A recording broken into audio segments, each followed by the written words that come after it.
Jim's good. Yep. Well, good afternoon, everyone. Good afternoon. It's Tuesday, April 6th, and we are going to call to order a public hearing. Tompkins County Legislature, I'll read it, is holding a public hearing at 5:30 p.m. concerning proposed Law B of 2021, a local law amending Chapter 80 of the County Code and repealing Article 30.04 of the County Charter to allow for the merging of the Stop DWI and Traffic Safety Committees. Is there anyone here to speak to the legislature, to speak to this public hearing? No one?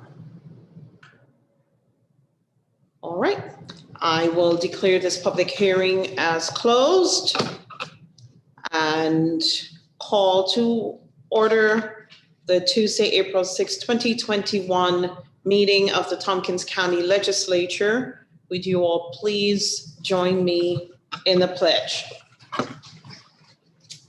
I pledge Allegiance to the flag of the United States of America and to the republic for which it stands, one nation, under God, indivisible, with liberty and justice for all. Thank you. Roll call of members.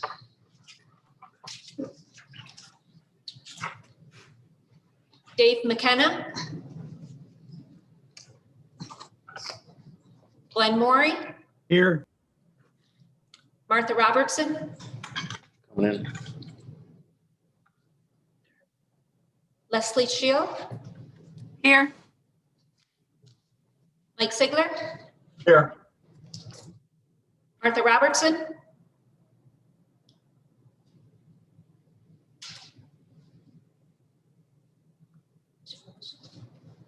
Shauna Black.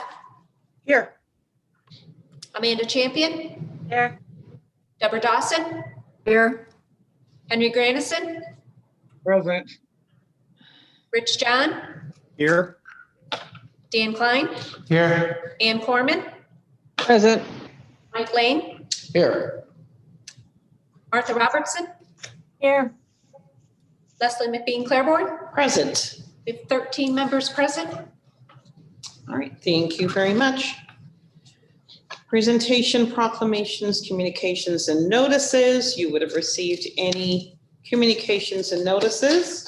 Today, I have a proclamation which I will read, and I'm happy to read. Whereas emergencies can occur at any time that require police, fire, or emergency medical services, and whereas when an emergency occurs, the prompt response of police officers, firefighters, and paramedics is critical to the protection of life and preservation of property.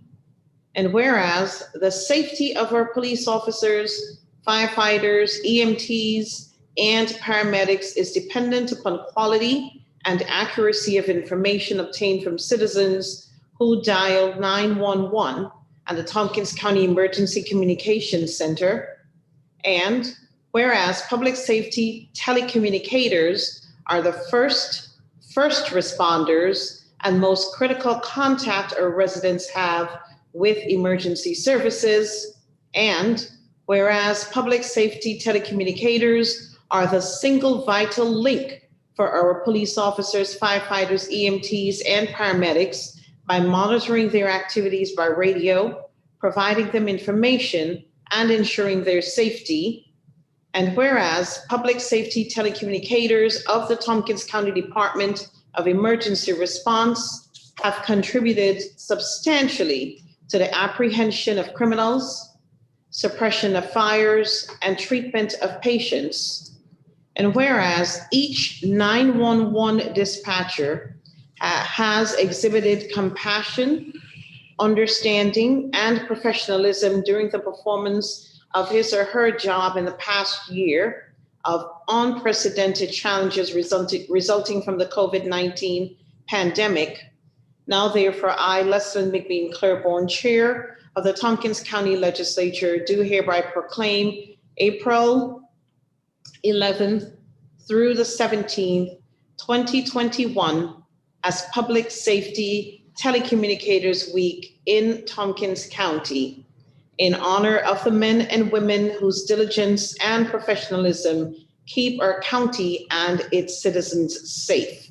Signed the 6th day of April, 2021. Yay.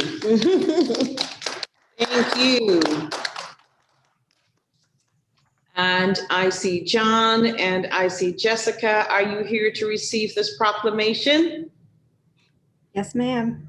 And would either of you like to say a few words?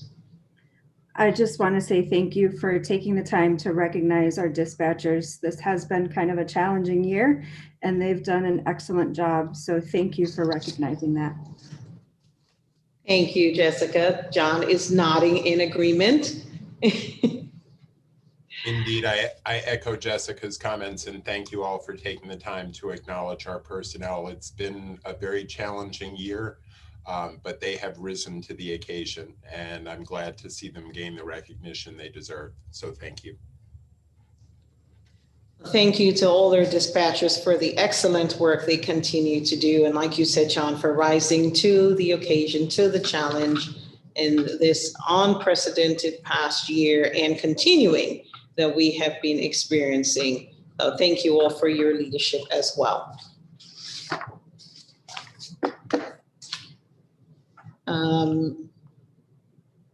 I don't have any information about an executive session this evening.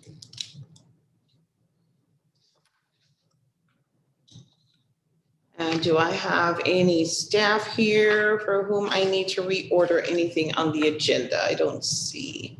The consent agenda, maybe there are a lot of staff and guests here. Okay. All right. Well, let's go on to privilege of the floor for the public. Is there anybody from the public who wanted to speak with us or any correspondence that came in via email? Everybody's out enjoying the nice weather. All right, I'm gonna roll because we're gonna get out of here and enjoy the nice weather too. Municipal officials, I did see George McGonigal. Where did he go? Top corner. Top right now. Hello, George, welcome. Good afternoon, everyone. Afternoon. Good to see you all. I'd like to start my comment with a true story.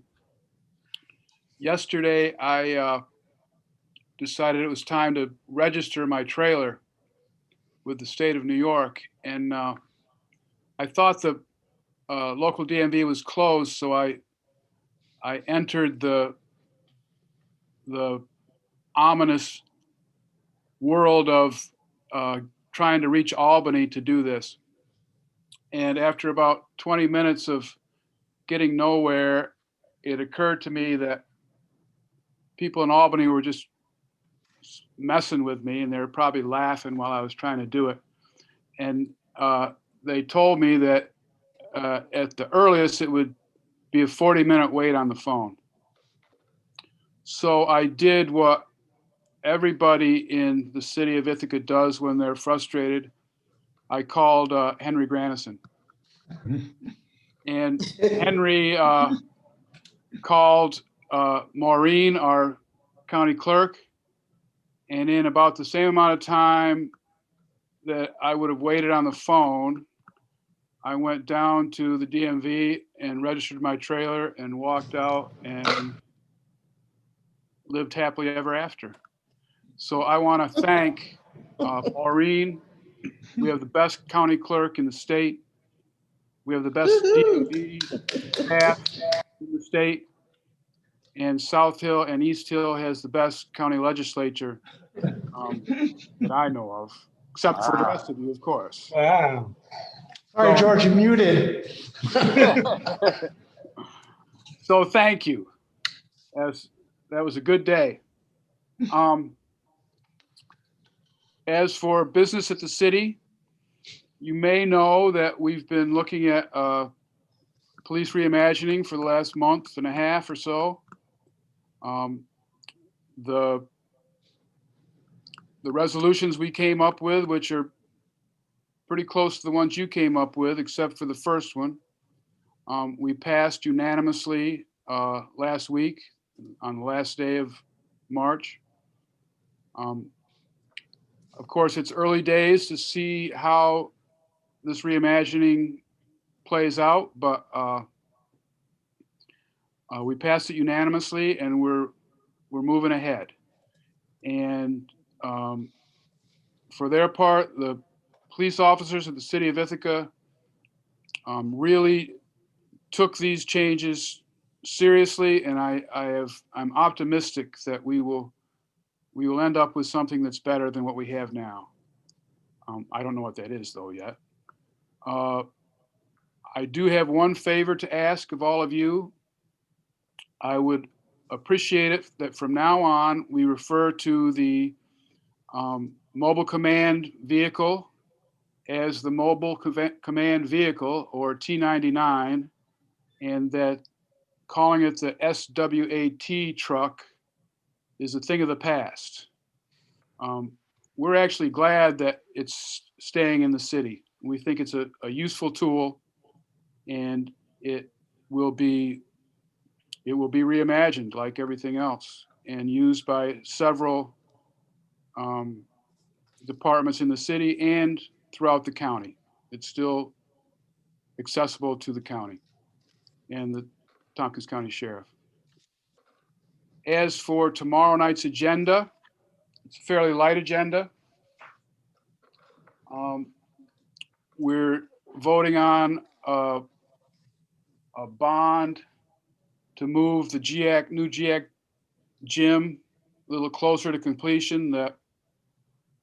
That bond will be paid back by GIAC Incorporated, the private side of GIAC, so it won't cost the city taxpayers anything in the long run. We are voting to allocate some coronavirus money we got from the federal government through the IURA. A large portion of that, approximately $250,000, a little bit more, will go to GIAC for youth programming, and I think $65,000 will go to the community outreach worker, an additional community outreach worker, to help with homeless issues, etc.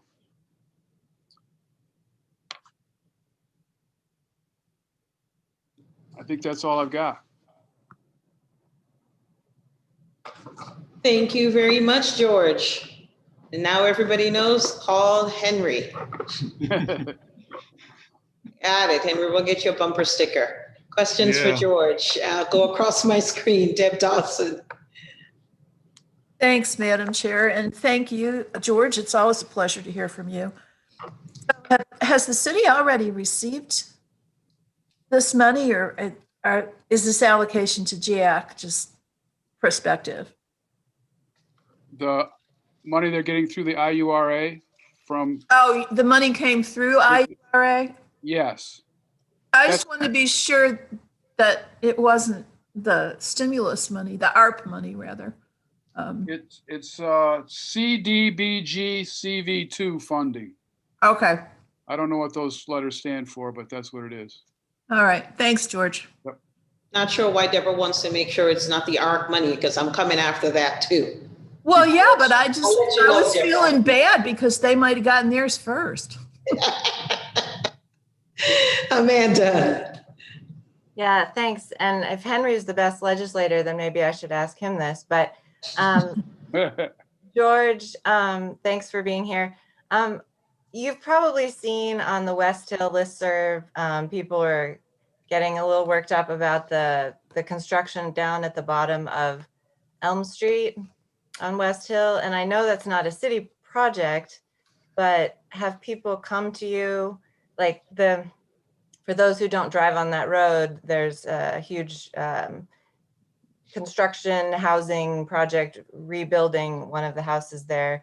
And often the whole road is taken up by vehicles and trucks and people coming and going. And I don't know if you have an answer for folks, or if people have approached you about that? Yeah, people have. It's Ithaca Neighborhood Housing Project. The road is extremely narrow, and in order to do this work, they have to park there, and sometimes there's a crane there. I think that the best solution, to be honest with you, is for people coming down Elm Street to just turn left on Chestnut Street and then come down Sunrise and avoid it altogether. Yeah. And that's what I do. And for pedestrians, which is also kind of tricky, there's a sidewalk that goes right down through the center of the LACS property.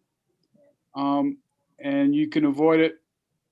You can avoid the construction that way as well. So that would be my advice, is to just go around it. Don't even try to do it. All right. Well, that's what I'll tell people when they ask me. Thank you. Thank you. All right, Martha. Thank you, Leslie, and thank you, George. Good news about the community outreach worker. Are you saying, so this is another one, the city would pay fully for the third person? Is that what you're saying?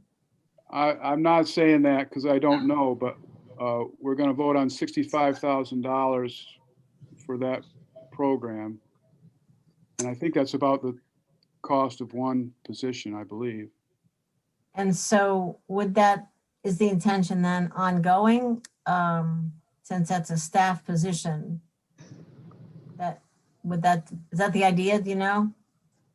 I can't say. Okay. I don't, because I don't know. Okay, and that vote is tomorrow? Yes. All right, thanks, and thanks very much.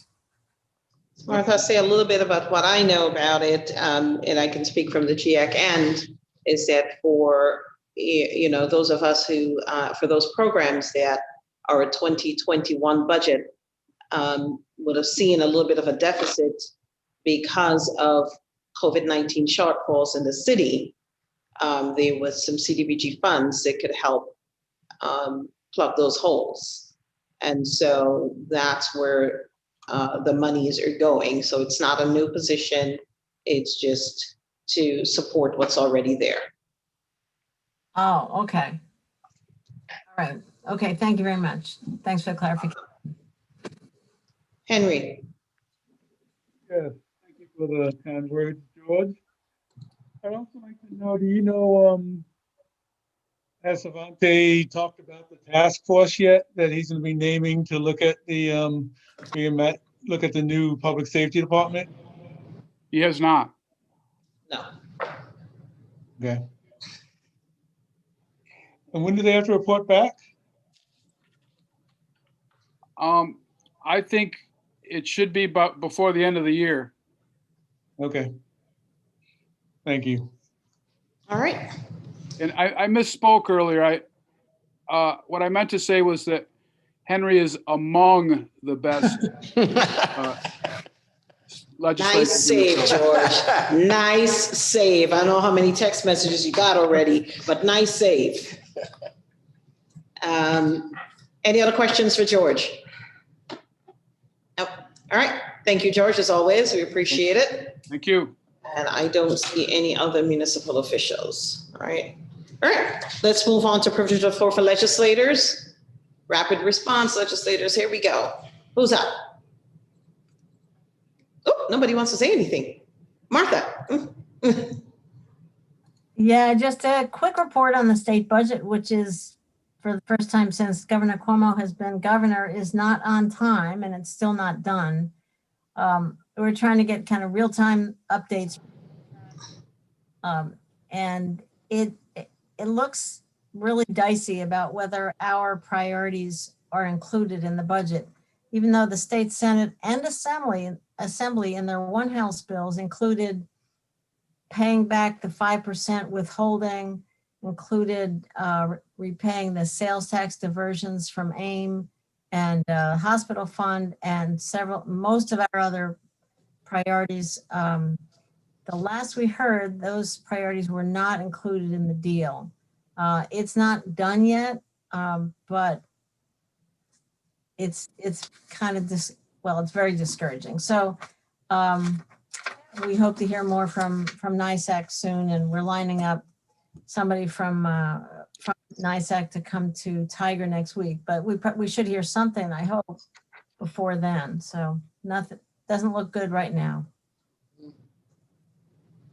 Thanks, Martha. Ann Corman, then Mike Sickler. Thank you, Madam Chair.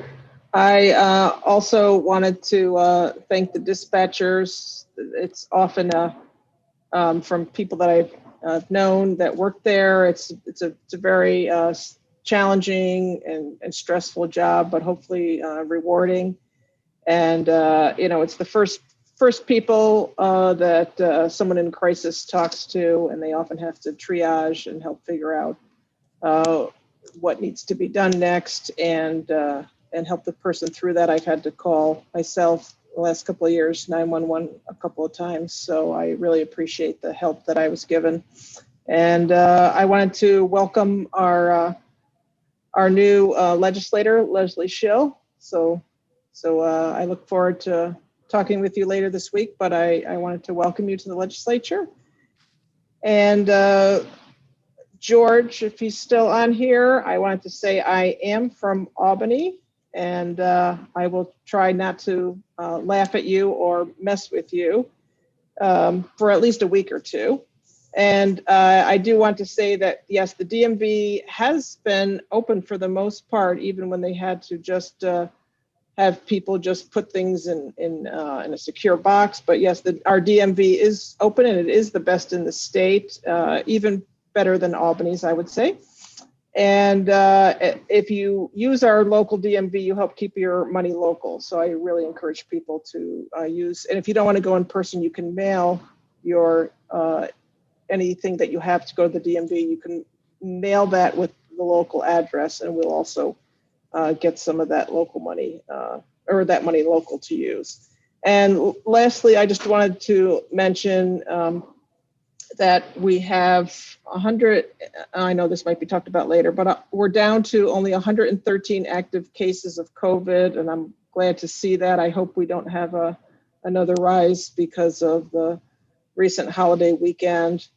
And as far as vaccinations, I'm very happy to see that we have 30, in New York State, we have 34% of people that have their first vaccination already.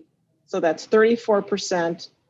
But in Tompkins County, we have 45% of people that have had their first vaccination. So way to go, Tompkins County. It's not time yet to relax on this. We're in the home stretch. So keep doing what we're doing. Thank you. Thank you, Annie. Mike Sickler. Yeah, I just wanted to send out my congratulations to Kyle Dake. Kyle Dake, over the weekend, he beat James Burrow in the 74 kilogram wrestling, freestyle wrestling. James Burrow is, if you don't know a little bit about him, he's, if not the best wrestler in that weight class, or is one of the best in the last decade. 10 times. A lot of people say he's the best. So for Kyle to be able to beat him was remarkable. It was an exciting 6 minutes. And he had to beat him twice. So it was just fantastic. And just to give you a little background on James Burrows, hadn't been shut out in a wrestling match in 206 matches. And Kyle was able to shut him out in the first match. And then he was able to take the second match. And he'll be going to Tokyo. So Lansing's own Kyle Dake, I want to congratulate him and his family.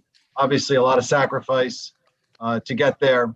And also, obviously, Cornell wrestler. So a lot of local connections there for Kyle. So congratulations to Kyle and his family.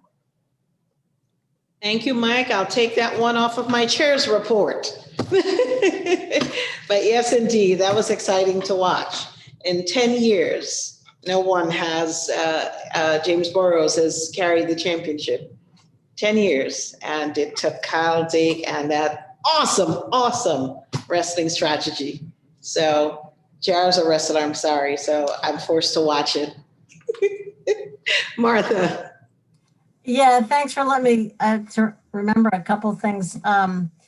I won't say anything about March Madness. I know that must be on your report, Leslie. Exciting games. I want to say this part during the beginning when more people might be listening than later. The American Rescue Plan, the bill that the law that was passed just a couple weeks ago, has, of course, we've been talking a lot about the state and local money, which is really important to our community. There's also a lot of other kinds of money in there. There's money for housing and nutritional assistance and just a lot of different things. And I really encourage, I know municipalities all are getting some money as well, but nonprofits and businesses, people should take a look at what's in there. There's an 18-page list on the NACO website. So that's NACO.org. Anybody listening should just go take a look, because it'll be important for us to really optimize what our community as a whole can realize out of the American Rescue Plan. And the American Jobs Plan, the bill that is in the works now, the so-called infrastructure bill, has even more different kinds of pots of money that as we learn about it, people should pay attention and get their proposals ready. So NACO has information on both of those things, NACO.org. And add my congratulations to Leslie Schill and welcome back as a former county employee and planning department expert. It's great to welcome a familiar face back to the legislature and have 14 of us here tonight. So thank you very much. Thank you, Martha. Leslie. So thank you, everyone. I really appreciate the warm welcome from the legislature. I just wanted to say thank you to District 2. During COVID, cold, dark months, I would say our community did an amazing job coming out to the polls. Almost 600 people voted. A really close election, amazingly interesting, got a lot of people talking, and we have so many more elections to come this season. So I think that there's, interest, and we're trying to spark that for the rest of the legislators that are moving through primaries and into the November election. Looking forward to that. I'm really excited to get started, and I just wanted to say thank you so much to county staff who made swearing in at 5 o'clock today a possibility for me so that I could also attend the first meeting. And I'm really excited, and I'm hopeful to work with all of the other legislators and hear from both District 2 constituents, but also all county constituents. I'm very excited about the possibilities that some of the funding that Martha was just talking about for many needs in the community. And I think that with the numbers that were just projected from Ann around COVID vaccinations, I'm very feeling hopeful. So thank you, everyone. Thank you, Leslie. Mike Lane. I too want to welcome Leslie or Leslie here. I'm mixing them up now. Leslie Schill to the county legislature, and watching the race for District 2 from my district in Dryden. It was interesting and exciting. And what it showed to us is that the special election process really works. There were two very strong candidates who worked very, very hard in the midst of a pandemic, when everything is askew, when people, when you go to door, do you know what kind of reaction you're going to get when you rap on the door to say, hey, I'm running for office? Will you sign my petition? Will you vote for me? This is not an easy thing, but as Abraham Lincoln told us during the Civil War, it's important that you have these elections, because that is what makes our democracy strong and holds us together. So congratulations, and look forward to working with you, Leslie. All right, thank you, Mike. Anyone else? All right. Under my chair's report, most of you have said your thank you. I want to make sure that I also, or welcome to Leslie, that I also share those sentiments. For those of you who are watching, you will notice that we are at our full complement tonight, 14 districts represented, and our newest member of the legislature, Leslie Schill, representing District 2.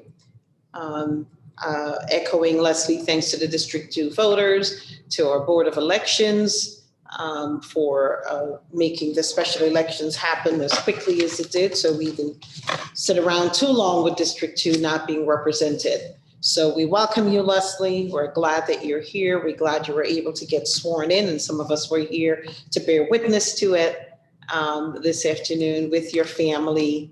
And we look forward to working with you as a colleague on this amazing body. We don't always get it right, but we do put our best foot forward in whatever it is that we do. So welcome aboard. And again, we look forward to working with you. I want to share just a couple of quick remarks. Congratulations, echoing Mike, to Kyle Dake and his win. And to Cornell University, because it was always just fun to watch and see Cornell University and Ithaca mentioned as people are competing to represent the United States of America in the Olympics. So that was exciting.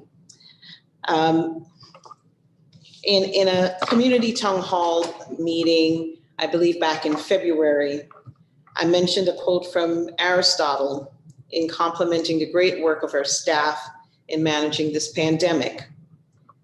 That quote bears repeating, that excellence is not an act, but a habit.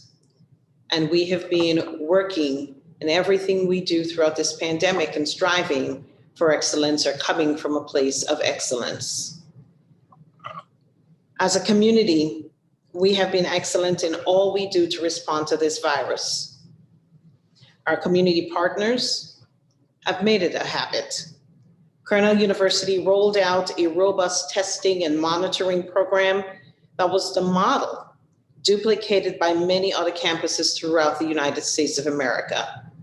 They put a lot of money into it and made it happen. Many of us doubted when they said they were going to open campus. There was great uproar in the community. But they said, trust us, we are going to make this work, and they did, and many other campuses are doing the same. Tompkins Cortland Community College, our own TC3, and Ithaca College, and Ithaca City School District put a rapid response and communication system in place so that they can keep their school communities open for those needing to attend in-person classes and respond appropriately when they had positive cases show up on campuses. This brings me to our next community partner, Community Health Systems, and a milestone that I believe is worth amplifying and celebrating. Last Friday, I believe it was, April 2nd, Community Health Systems administered its 1 millionth, let me repeat, 1 millionth COVID-19 test in Tompkins County. That is worth celebrating, so I want to give them a cheer. I was going to bring my noisemaker and, all kinds of things. This is a testament to the excellent planning and professional services of the heroes and sheroes who work for Cayuga Health Systems, and I want to thank them. It's also a testament to the responsiveness of the community in playing their part to go get tested. We all were afraid of that test at first. I remember asking Dan, how was it? How did it feel? Did it hurt? We all were, because we heard all kinds of horror stories, scraping of the brain, all kinds of stuff. But our community have been going and getting tested to the point that we can administer, or we can meet 1 millionth and more getting tested. I would be remiss if I didn't mention the excellence of our local business Rionics. in manufacturing a rapid testing machine. Get the samples, and they have to get tested to determine whether there's a positive, trace of the positive COVID virus. That machine could turn around the results of samples within 24 hours. Kudos to Rheonics. And also to the excellent thinking from staff, county staff, the legislature, and the Ithaca City Common Council for investing funds in purchasing a couple of those machines from our own local business so that we can meet that milestone, so that we can get people tested rapidly. We can get those samples taken and those test results back quickly. It meant that if people get their results back quickly, they didn't have to quarantine much longer if it came back negative while they wait for 10 or 15 days for samples to be sent somewhere and then come back and maybe get lost and then get tested again. So all of those things were just areas of excellence that we made habit here in Tompkins County. On the flip side of that, nationally, we see what continues to happen.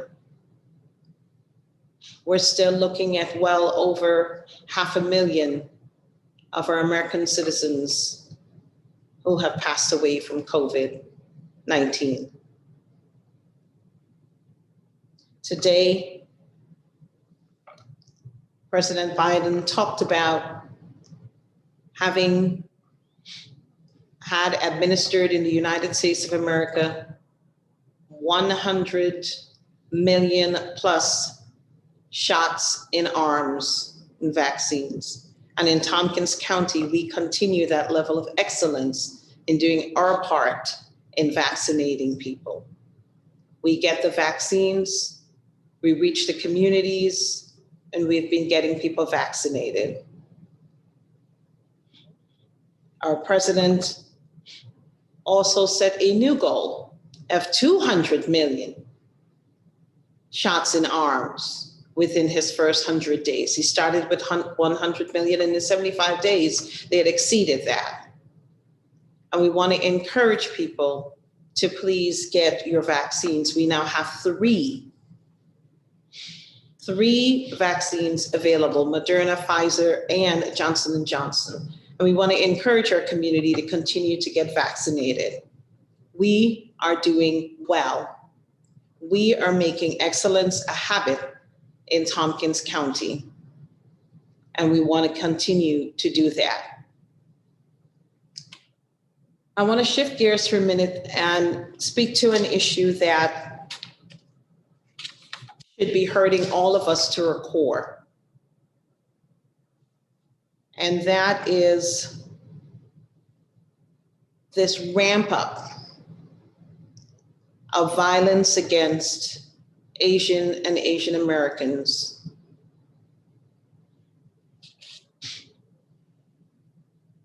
And it hurts because it's not just one group of people who is carrying out this kind of violence. It's all different folks who are targeting Asians and Asian Americans. Just this week, over the weekend it was, Asian woman in the middle of downtown Manhattan, broad daylight, beat down and told that you don't belong here.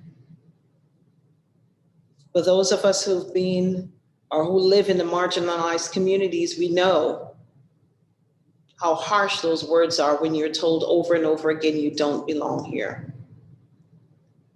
We know that throughout this pandemic, the national rhetoric coming from our leadership that targeted Asian and Asian Americans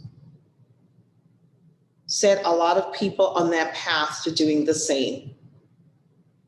Here in Tompkins County, I want to, and I know I hope I can speak for this legislature in asking folks to please Report those issues. Look out for folks. Don't be like the two doormen in Manhattan who watched this woman get beaten and did nothing. And I'm very, very pleased to hear that their employer fired them. Because no human being in good conscience should stand there and watch somebody who is helpless get beaten down like that, unprovoked, and say or do nothing, not even dial 911.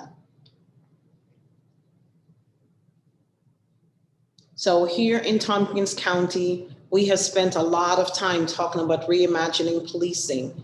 Part of that reimagining plan is how we as community heal, how we as community support each other.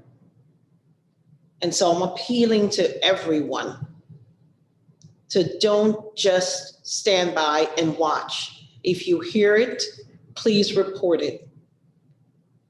If you don't feel confident intervening in the moment, pick up your phone, call 911, yell, do something to get attention, because this is not okay.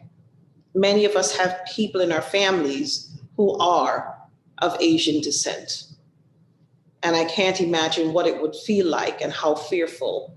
Well, I can imagine how fearful it is to be walking down the street and not knowing if you will be the next target. It is not okay in our community. Lastly, I want to circle back to just excellence in what we do.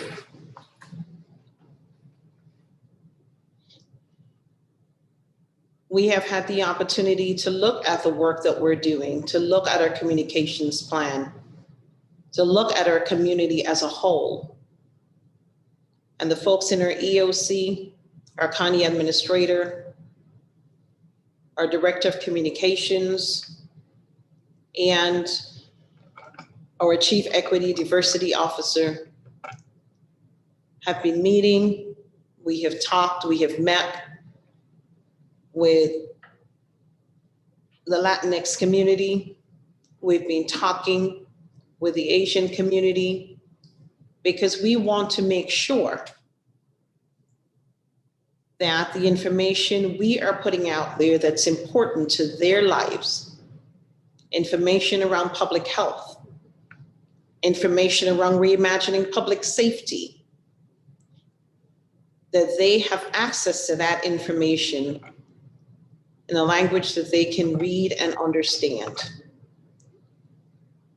Again, as I said to Leslie, we're not perfect, but we put our best foot forward. And we are taking steps right now to make sure that our communications go out, our communications will go out in Spanish language, and at minimum, a couple of Asian languages, so that our community members, there's equity in them having access to the information that could save their own lives. So I wanted to make sure that you are aware and that the public is aware that we are working on this. Small steps matter towards achieving the level of excellence that we have come to provide for our community here in Tompkins County. Thank you very much for listening to me.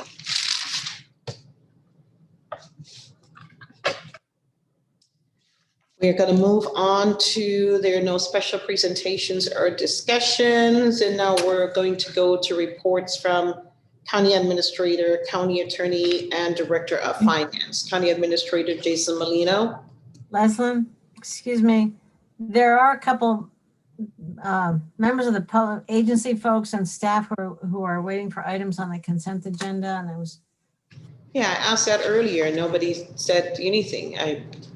Who's here for what?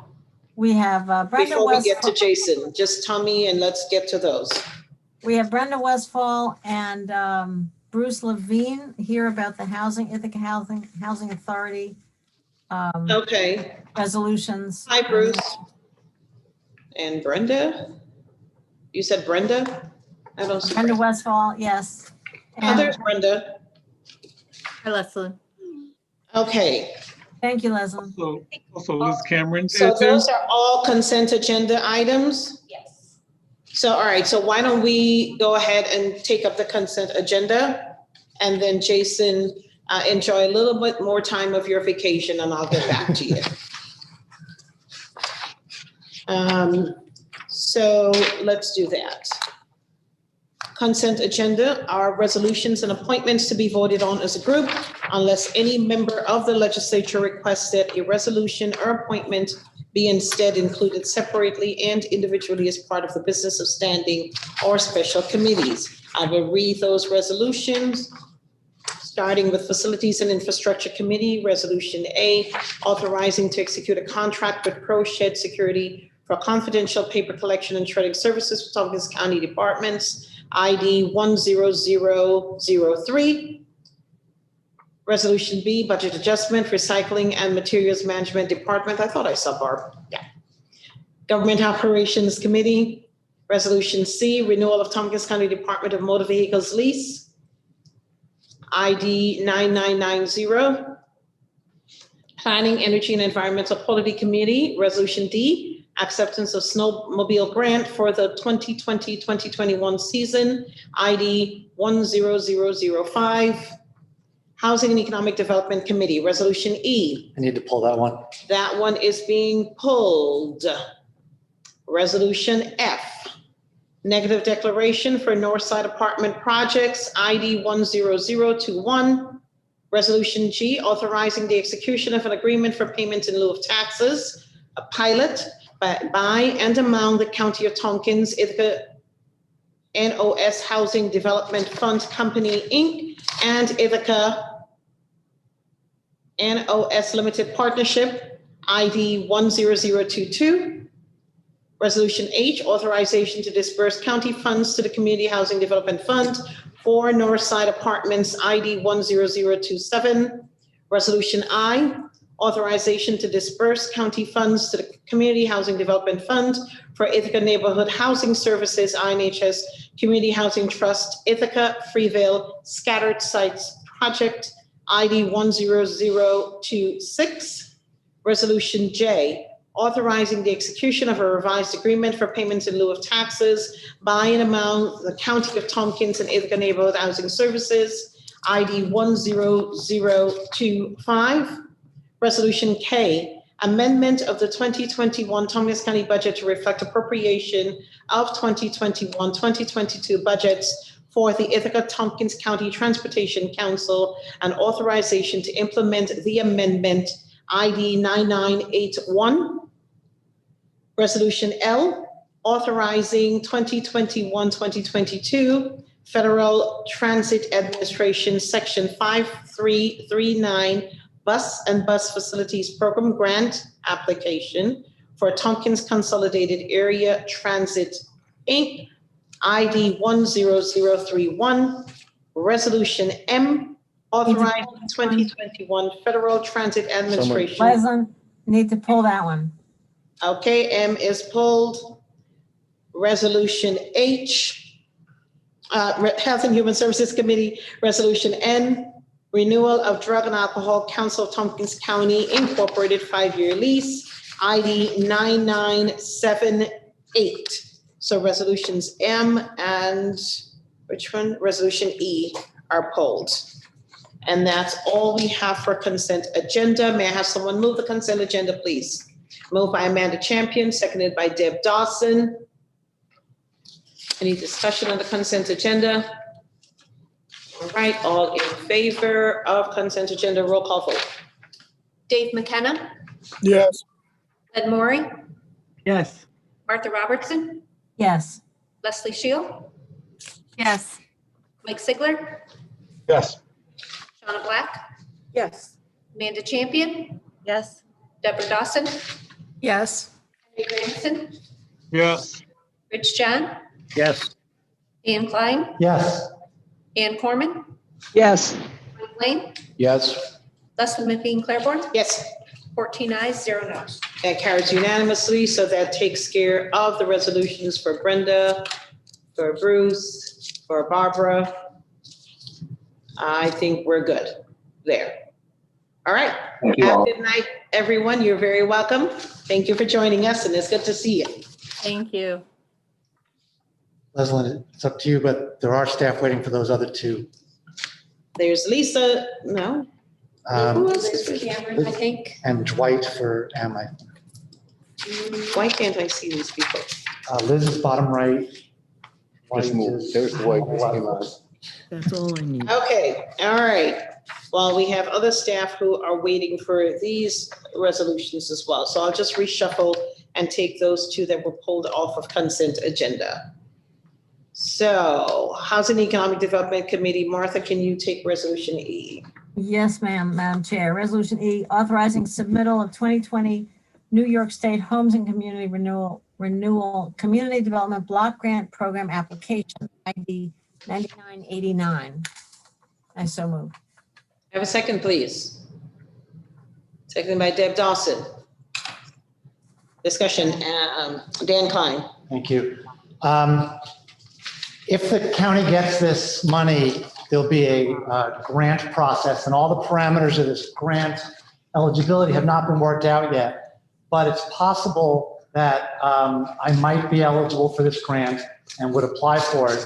So just to rule out that possibility, I need to abstain from this vote.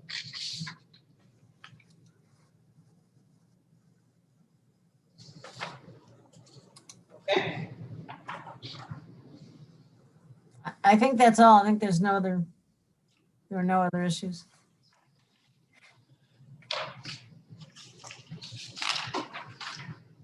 Pretty good.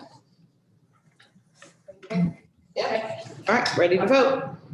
Dave McKenna, Yes. Glenn Maury, Yes. Martha Robertson, Yes. Leslie Shield, Yes.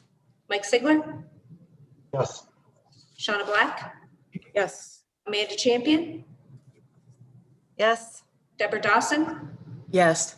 Henry Grandison, Yes. Rich John, Yes. Dan Klein, Abstain. Ann Corman, Yes. Mike Lane, Yes. Leslie McBean Claiborne. Yes. With 13 ayes, 1 abstention. Okay, that carries. Thank you very much. Thank you, Dan. Thank you. And Martha, go ahead and take Resolution M. I see Dwight. Resolution M, but I'm gonna first have to ask Dwight if the title changed, because I can't actually put my hands on the substitute right this minute. Sir? Or maybe Kathy remembers. No, the title didn't change as far as I know. My understanding is just the number change.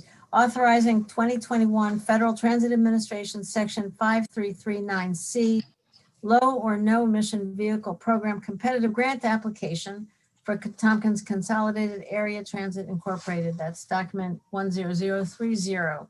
And the substitute was emailed to everybody, I believe yesterday. So I will move the substitute.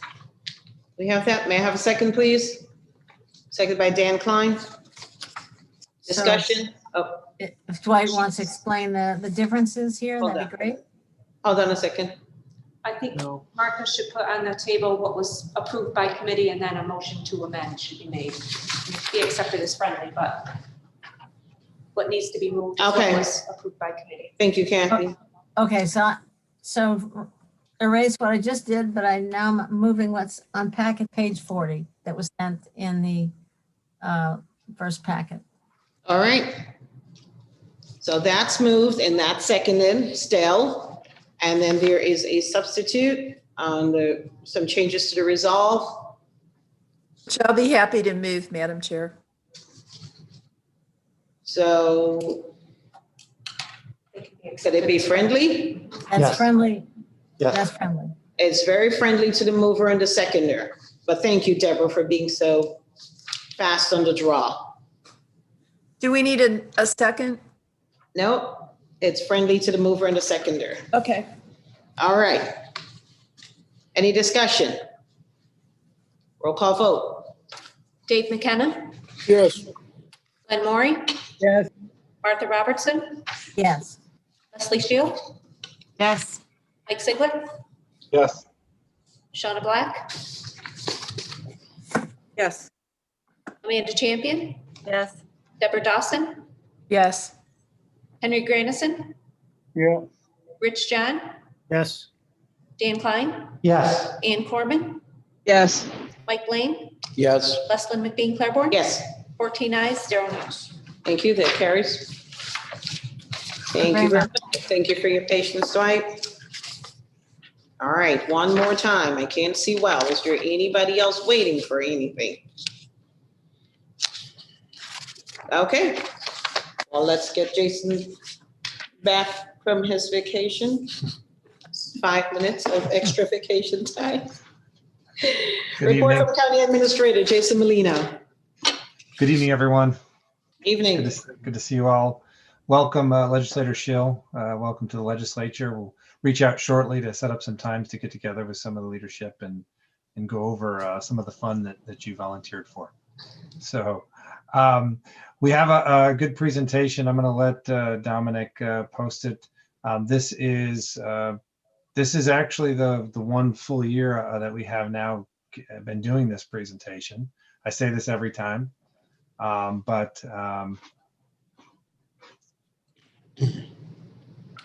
anyway, when they're getting it up, Leslie, you had some great history about what what we've gone through, what we've accomplished, and I can't say enough that community partners are the major reason this community has been able to achieve so much, and the community themselves being a partner in this. CHS obviously being a huge partner, Cornell, this legislature being a leader has contributed to the 1 millionth test. When I talk to colleagues and I say, this community has conducted over 1 million tests, I follow it saying that's more than some states have done in terms of testing, which is a true statement. It's pretty amazing and remarkable. So quite an achievement, a lot more to do. And we'll talk a little bit more about what we have coming ahead. So let's move through some of this. We have a few slides. We've got some updates on demographics. So I know you generally like to see that information. So I'm not going to go through all of this. Been a lot of executive orders that have been coming out. Executive orders that have been a little late to the table, although they were announced several weeks ago, particularly when we talk about travel guidance. That finally came out, I believe, April 2nd. Also some changes with criteria for folks that can get vaccinated, which is huge. Now we're talking, I believe today it opened up to 16 plus. So essentially everyone has the ability to get access to their dose, to their vaccine. As you can see at top, 45% first dose. I think there are a few counties that have a higher percentage, but these are very, very rural counties with very, very small populations. No, I think half of ours, or even less than half our population, or a third of ours. To say that we are leading the way would be a correct statement in terms of getting folks vaccinated as quickly as we can. I'm not going to go through all of the activity. We are going to be shifting, and I know Frank will talk a little bit about this. We are going to be shifting and continue to shift on messaging and ensuring that folks feel comfortable, understand the efficacy of the vaccine, and continuing to encourage folks to get the vaccine. I will say this week, it's National Public Health Week. Sent a note to our public health staff thanking them for the great work they've done over this past year, the tireless work that they've done protecting our community, and just want to give them a shout out to all our folks in the health department and thank you for all their hard work. Go to the next slide. Here is the history. This is something you've seen regularly. Talk about hours worked. That doesn't go down. It only goes up with this response, and the cost and value of those hours worked. FFCRA leave. We did extend FFCRA leave. It was extended with the most recent stimulus bill. We decided to continue to extend it for our employees. It's an important piece of the puzzle, particularly for leave with dependents related to COVID challenges, which still exist. Childcare still can be a challenge, as well as other dependent care. We are still awaiting and working on understanding the tax credit or reimbursement we may receive, which was passed as part of the stimulus this time around. There's not clarity out from the Department of Labor, but we have had several folks confirm that as a municipality we could qualify for some of these tax credits related to FFCRA leave. So as we know more, as with a lot of things that have been included in the stimulus bill, more guidance to come and to follow. So when we know more about it, we'll be able to share that with folks. We continue to do COVID testing and navigating the reimbursement. I don't know what to call it. George was complaining earlier about challenges with Albany. I could tell you we probably feel the same way both about Albany and the feds with respect to reimbursement. But Jess is doing a good job. Amy's doing a good job trying to figure out the path to do that, and we'll continue to submit reimbursements, our expenses for reimbursement through the federal government and through the state. Next slide. Frank, I think I'll turn this over to you. Great, thanks, Jason. So we're jumping into the data slides that you've seen in the past with some additional time added. I think this slide kind of demonstrates what we've seen over the last few weeks with a spike here in cases. Somebody alluded to it during privilege of the floor that we were at 113 this morning. I believe tomorrow when we report we'll be under 100 active cases. So things continue to go in the right direction. And of course, we continue to monitor that and work with our community partners to keep the disease numbers as low as we can.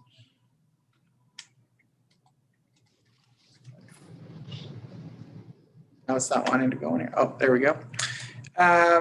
So here we're talking about the, they shouldn't have put me in charge of this. Here's the prevalence of cases related to positive tests. Obviously, we had a spike in the end of last year that we're all aware of, and then things dropped off. And then you couple that with the significant increase in testing that occurred as students returned to campus here, and that really demonstrates where our positivity rates have been and why they've been so low. You can see the little blip there in the end of March, early April that we're just now coming out of. This was a graph we wanted to share about the vaccination progress. And so what you see here are first and second doses, both from the county perspective and then from the state's numbers of all county residents. We're roughly trending at about 50% of the vaccinations coming here locally for our residents, which has really helped us keep those numbers going well. And not that we're counting, but as of today, we're actually second only to Hamilton County, which has 4,500 residents, I believe, in percentage of people vaccinated. So it is a testament to the work that's going on at the mall and all of the other vaccination efforts we've been able to put in place here in the county. So talking a little bit about what we've been able to do up at the mall, you see the almost 22,000 first doses and almost 13,000 second doses administered. So making strong progress. On Monday, they did close to 1,600 doses in that single day, which is a record for us in a day. And it just proves that they're continuing to become more efficient and have the ability to vaccinate large numbers of people. We're still working through our senior living facilities. We have been able to vaccinate 365 individuals. About 240 of those were transported by TCAT and Gadabout to the mall site. All the rest we've been doing with our mobile unit, our public health nurses going out to the facilities. And to date, we've done 11 facilities here in the county. In our homeless and hard to reach populations, we partnered with Reach Medical, and they have been able to vaccinate 73 homeless individuals here in the county. And just yesterday, they did a small pop-up pod at Southside Community Center where they were able to vaccinate 30 individuals there. So making some good inroads. The homebound individuals, we began yesterday with our first trip out. We vaccinated 15 people. We'll be going out again tomorrow to do 15 more, and we'll be continuing that program until we reach all the homebound individuals. It's very logistically challenging to do the homebound. The Johnson & Johnson vaccine makes it so we only have to make one trip, but it's not very shelf stable. So it really limits the capacity that any one nurse can do in a day. But we're going to make some good inroads in that over the next couple of weeks to try to reach that population. Today, we delivered 20 J&J vaccines to the jail that they'll be administering tomorrow to the population there that is interested in being vaccinated. So that'll take care of the current inmates that are interested in being vaccinated. Again, the handling of the vaccine makes it challenging for an ongoing program. Once you puncture the vial, you have 6 hours to administer all 5 doses. So we're going to be working with the jail to monitor as new folks come in. When they have enough individuals, we'll make sure that they get additional vials of vaccine. We do have pop-up clinics that one we've already completed, you're aware of at GIAC. Beverly J. Martin with GIAC's support. That was a New York State sponsored pop-up. We are planning an additional one at Lehman Alternative Community School for this Saturday. An additional 200 doses are being allocated for that. And we're working with community partners to get the word out in that community, hoping individuals that are walkable to LACS will take advantage of getting vaccinated there. So we've had a lot of requests for data on vaccinations, and so we've been able to pull some of the information from the state immunization system. This is the age distribution, and I think this really tells the story of our prioritization efforts. Obviously, we've made significant inroads with our senior populations. The blue columns are our percent of total population, and you can see the percentages that we've been able to achieve amongst our total vaccines administered. So making some good inroads, as we would imagine, that age 20 to 29 and 10 to 19 are just now becoming eligible if they didn't have an underlying health condition or were an essential worker. So we're hoping that we'll be catching up with those in the next week or so. So we're glad to see this. We've exceeded the state's goal of 75% of our 65 plus population being vaccinated. So we're happy to have achieved that. And as we continue to do, the homebound folks will continue to reach more of those individuals. Our race demographics are here as well. We've got some work to do. Obviously, there's almost 10% that's unknown because individuals are able to decline to answer these questions when they register. But we do know that we have work to do to reach our Black and Asian communities, and that's part of the reason that we're looking at pop-ups and figuring out other ways to try to reach those communities. Same with our Hispanic population and non-Hispanic. You can see the breakdown here. There's an 18.5 percentage points of unknown. So it's hard to know exactly where we are, but we definitely recognize where we have work to do. Farm workers are a priority for us, and we're going to be looking to put together an opportunity, hopefully next week, to take some vaccine out to those populations. I've been talking about pop-ups, and I know there's been a lot of question about why we haven't done more to date, and really just wanted to, explain the logistics of what goes into that and what's allowing us to do it more freely now. First, there's no more restrictions on our allocated doses, meaning when the state gives us vaccine, they don't tell us you have to use it on this particular population. We're able to vaccinate anyone that is currently eligible, which now is anyone that is over 16. So that's really good news, and it gives us a lot of flexibility. The one thing I would point out about the 16 plus, the Pfizer vaccine is the only one where a 16 or 17-year-old is eligible. That vaccine has been studied and proved safe and effective for that age group. The others are in trials now, but are not yet approved for those age groups. So when we say everyone 16 plus is eligible, that is true, but they have to seek a Pfizer vaccine clinic. And as we understand it, the state is prioritizing that Pfizer vaccine at their state sites.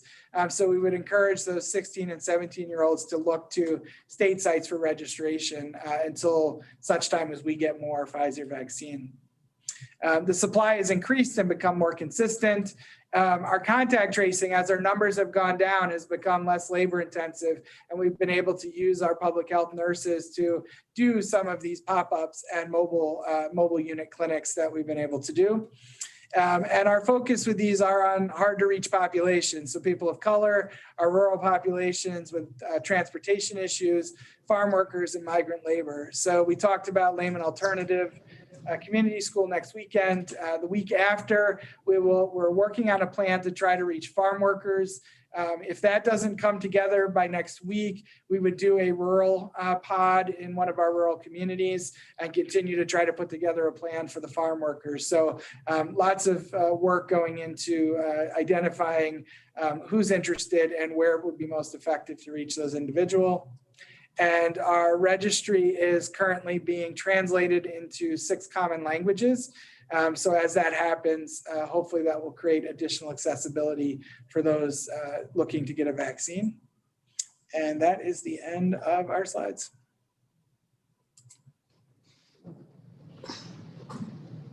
I would also add that we're working with CMC to provide more information, signage, and assistance with different languages at the testing as well as vaccination sites.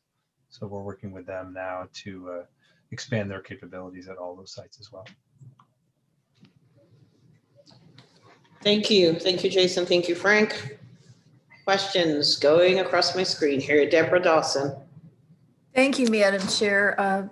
And thank you, Frank, that you guys are doing a bang-up job. I'm really impressed, and I'm happy to see that the registry is being made more widely available because I love that registry. I do have a question for Jason. Jason, on one of your slides, you mentioned that our COVID-related expenses to date are close to $3 million. And I'm wondering, do we have any idea how much of that will be reimbursed by FEMA so that we don't have to use ARP money for it? I don't, but we can probably, a big portion of that is testing related. So we can probably take that out and make assumptions that if that's fully reimbursed, the difference would probably be a portion of what's remaining. That'd probably be the best we can get at this point. We have the testing information, so we can probably send that out to the legislature later when we know the breakdown a little bit, being what's testing related, what's not. A big portion of that is testing related. Thank you. Yep. All right. Henry Granison. Yes, thank you guys for the report, and thank you for the 1 millionth test. I was wondering, how many people are currently on the registry since we opened things up?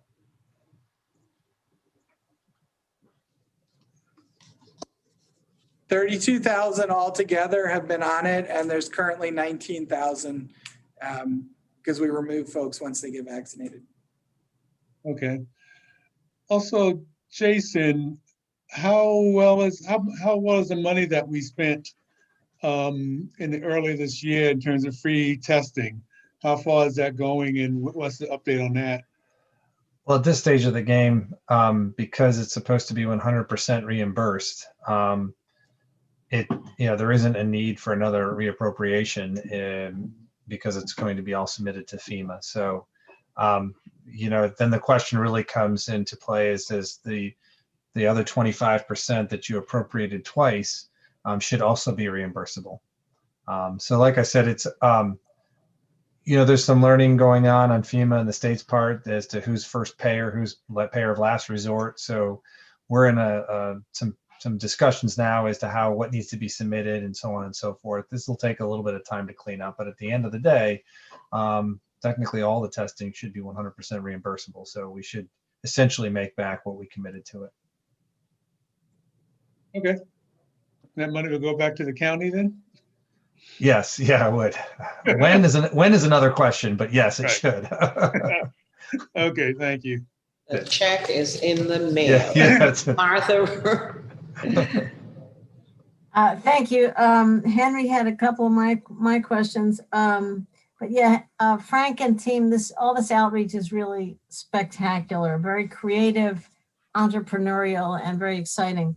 One other detail, I was really intrigued when I participated in a Chamber of Commerce IAED Energy Summit or Economic Summit a week or two ago, and they actually had captions across the bottom of the screen for the whole presentation. And I wonder if that's something, have we thought about that in terms of, especially for our, for those office hours kind of presentations or any town halls, any of the audio stuff that we have, is that something that's possible? Or is it something to look into? Yeah, we're certainly aware of it. I believe that was a Cornell funded approach to having the teletype across the bottom. It is costly to do, but we are looking into all manners of ways we can get the message out more effectively. Obviously, wanting to be responsible from a cost perspective as well. Thank you. I was sure it wasn't free, but I didn't know. And I wonder if you have looked into and thought about the Excelsior Pass. I think it's just New York State, what some places are calling the vaccine passport. Henry, did you just hold one up? Hold that up? I just held my phone. I have it. Your phone, okay. Frank or anybody, what do you think about it? And I downloaded it onto my phone and have my vaccine on there just wanted to see what it was. It's pretty straightforward. Assuming you have internet access and a smartphone, you can also print it out from a computer, so you have a paper version. I think it's going to end up being fairly necessary, depending on which way the state goes as they start to open up additional businesses, venues, and the such. If there's a requirement to have been vaccinated or tested to attend or participate in an event, it is a fairly easy, straightforward way to have documentation that you have been. I think the larger question on whether we need to have a passport at all is still, in the discussion phases, because it's really a national thing that needs to be considered. If we're doing it here in New York, if folks are traveling from other parts of the country and they don't have it, it just creates chaos if we have a state-by-state approach to these things. So hopefully there will be some thought on whether or not at a national level it's going to be required. Okay, thank you. And just your estimate of kind of how we're doing as far as opening, are our businesses and restaurants and et cetera, like open too much, not enough, or the right amount? Is there, and I guess now that we see the numbers the positive numbers coming back down again, it was up at kind of a scary high level for a while. Do you feel like what's going on locally is appropriate? Yes, I do. I really, are we open too much or not is being guided by the state. They're making those decisions on what those businesses can do. But I would suggest that we are heading in the right direction, and we should be continually looking to relax the public health guidance wherever it's prudent, particularly as more and more people are getting vaccinated and disease numbers are relatively low. There's a tipping point, right? That being closed and all of the impacts that come from that begin to outweigh, what we're trying to prevent. So I think we're heading in the right direction. I have to commend our local businesses. They've been extremely responsive under extremely difficult circumstances. And our EH folks have been working tirelessly to try to share as much information as we get as the public health guidance does begin to relax. And our businesses have been very responsive to that. So I think we're heading in the right direction, and we'll continue that way. And we'll get more and more people vaccinated and hopefully get everyone back open again. Thank you so much, Frank, and to all your team. Thank you. Ann Coleman. Thank you, Madam Chair. Thank you for the presentation, Frank and Jason. So I want to also thank you because I had sent out an email last week, I think it was, regarding a constituent and trying to get their elderly parent vaccinated who they're taking care of in their home. And so thank you for getting more of the word out to people. And that particular family was able to get their person vaccinated by somebody coming into the home. So thank you for that. And I just had a couple of questions. Oh, and I think, I don't know if I said it, but thank you for updating information on the website too, at the health department regarding people who are homebound. For the number of tests, the COVID-19 tests, the million, reaching the million, is that including people getting tested where? It's here in Tompkins County, correct, Frank? Yes, yep. It's just here in Tompkins County. So that's just through Cayuga Health? Yeah, so it's the testing that has been done as part of the Cayuga Health systems here in Tompkins County. So that doesn't include the colleges or anything? No, it does include the colleges. The Cornell testing is a partnership with Cayuga Health Systems. So okay. that number is included in there. Okay, great, thank you. And two other questions. Some people have been asking me about laminating their vaccination card. Good idea, not good idea? Yeah, I mean, I think it's important for folks to keep that card handy. It's certainly acceptable to laminate it if that's going to help them keep it protected. You can also take a picture of it. If folks have a smartphone, take a picture of both sides of it. There's many different ways. The Excelsior Pass is another way to have it on you. So yeah, we do want folks to have that handy because we're not yet sure exactly when it's going to be needed. So laminating is not a problem. Okay, I think part of the issue is people were wondering if at some point we need a booster, if the card is laminated, if that's going to be an issue.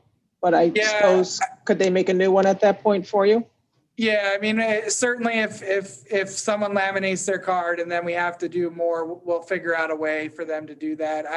I'm not suggesting everyone go out and laminate their cards, but if it makes you feel better that it'll keep it protected, it's not going to stop you from getting any additional vaccines. Yeah, Staples was offering free lamination of your card.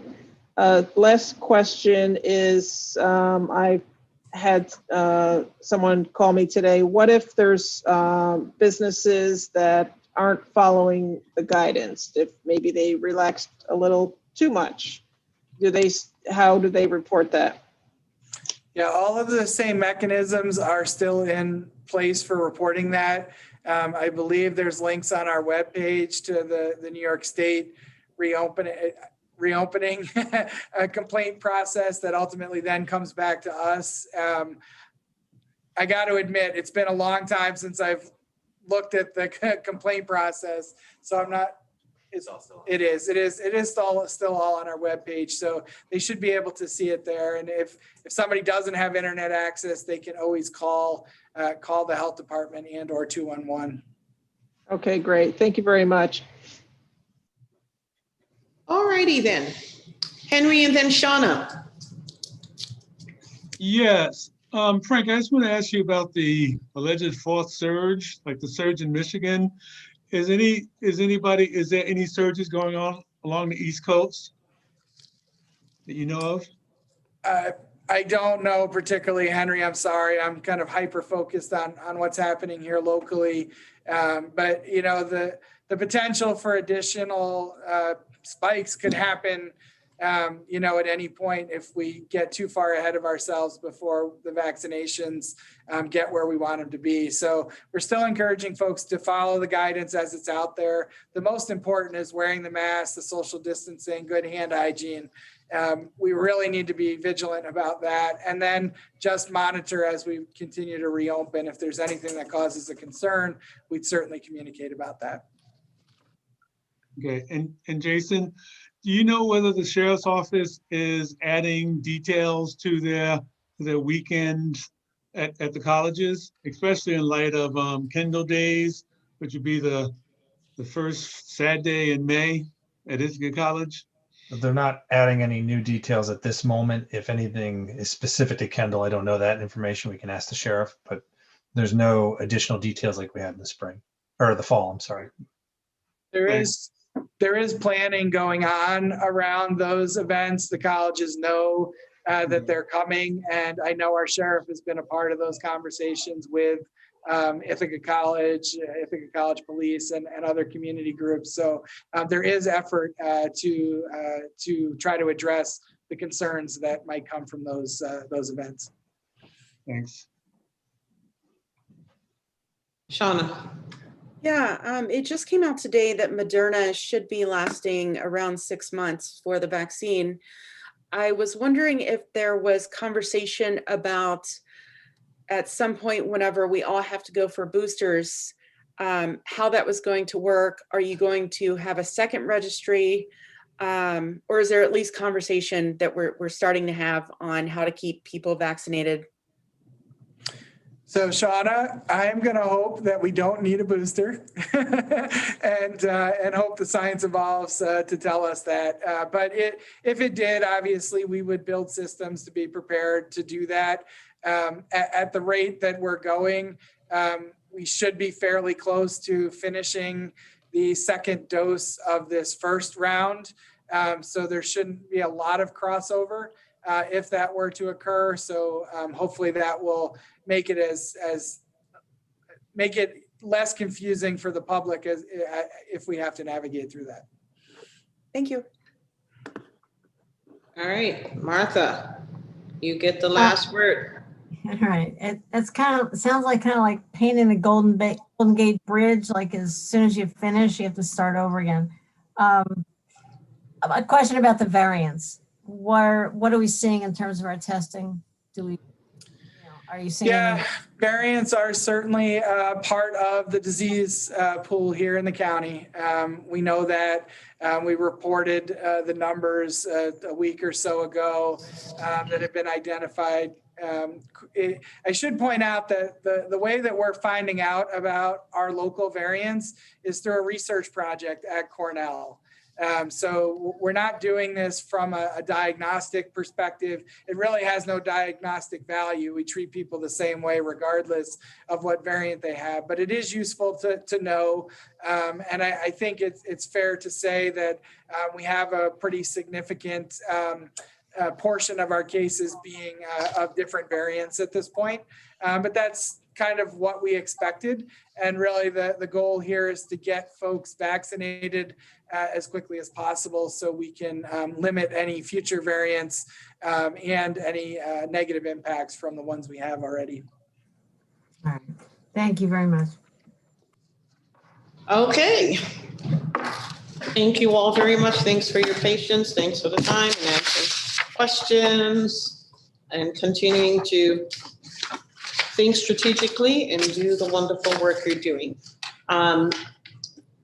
Jason, is there anything else from you? I know I do have to say, legislators, sorry, we will have a brief, real brief executive session. Too late.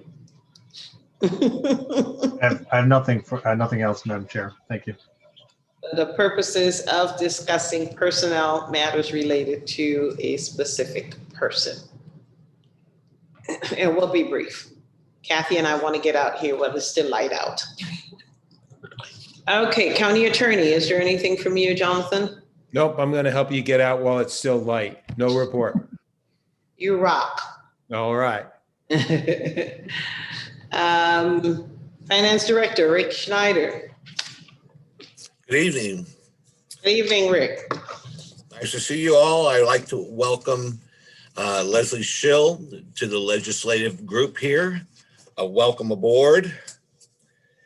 Tonight, I'm going to show you 2 months of sales tax information, and they are not as favorable as we had hoped. So I'm going to pause here for a moment to share my screen so we can first look at January's data.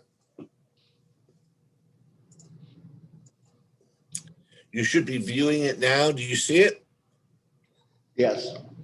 Thank you very much. Yes, you can. What we're looking at here in the center section of the report is what we always highlight, the county portion. You can see that the county portion of sales tax distributions for January was down 16.17%. And of course, the year to date is the exact same number because we only have 1 month of the year to look at. And that represents a decrease of $503,103 year over year.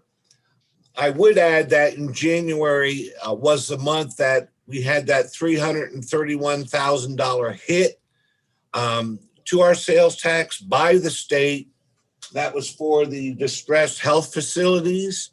And had it not been for that, we probably would have been in around about $150,000 loss, give or take a little bit there. But the biggest portion, about 2/3 of the deficit as compared to last year, if you will, was caused by that hit that we took from the state for the distressed health facilities.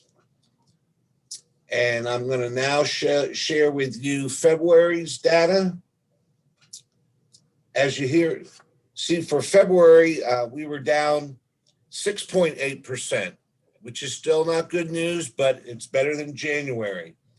And as of the end of February, if you look at the dollar amount of that had come in, we were at about $4.9 million coming in year to date compared to about $5.7 million for the preceding year.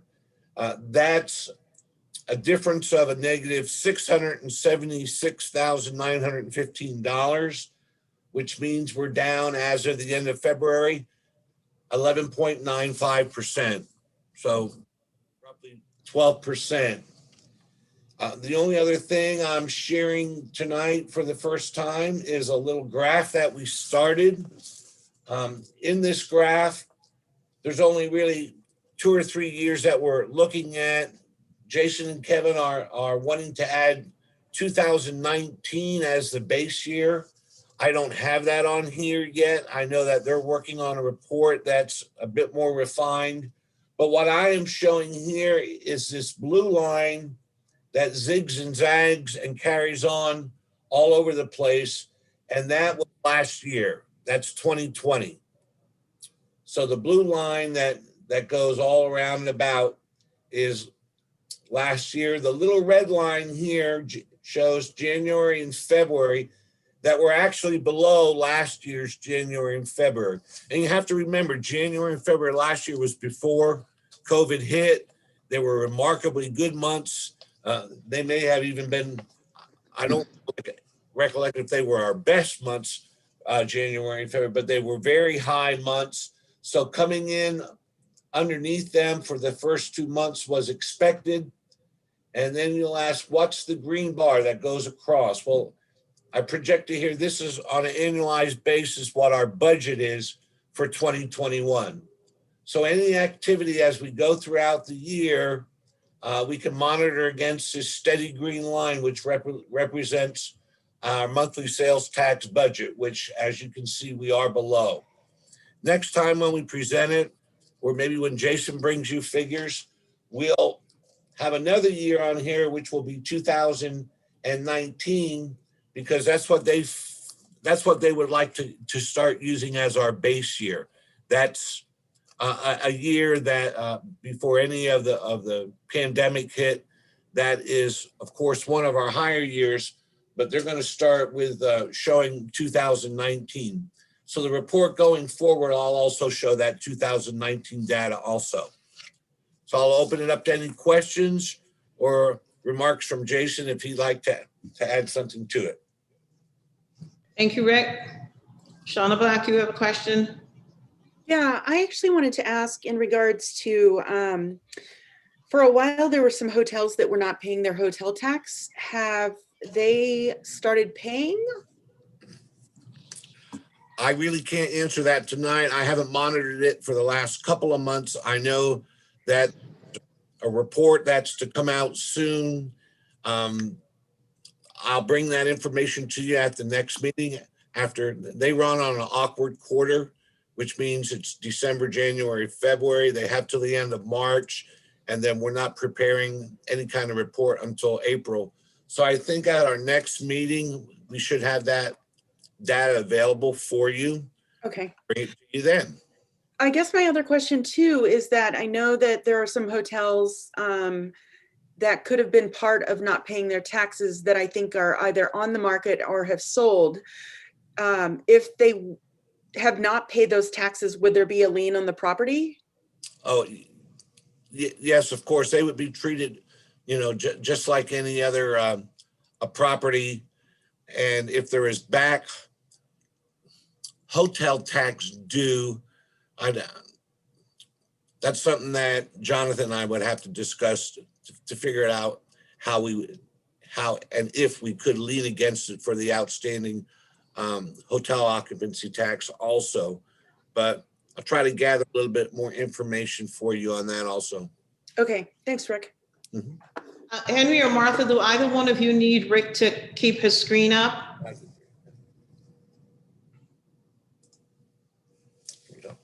Okay, thanks. Henry, go ahead. Yes, I know that we'll have our budget retreat in a couple of weeks, but Jason, how do these 2 months compare to what your formula states what the sales tax should be? It's really too hard to tell right now. I mean, January was not a good comparison month.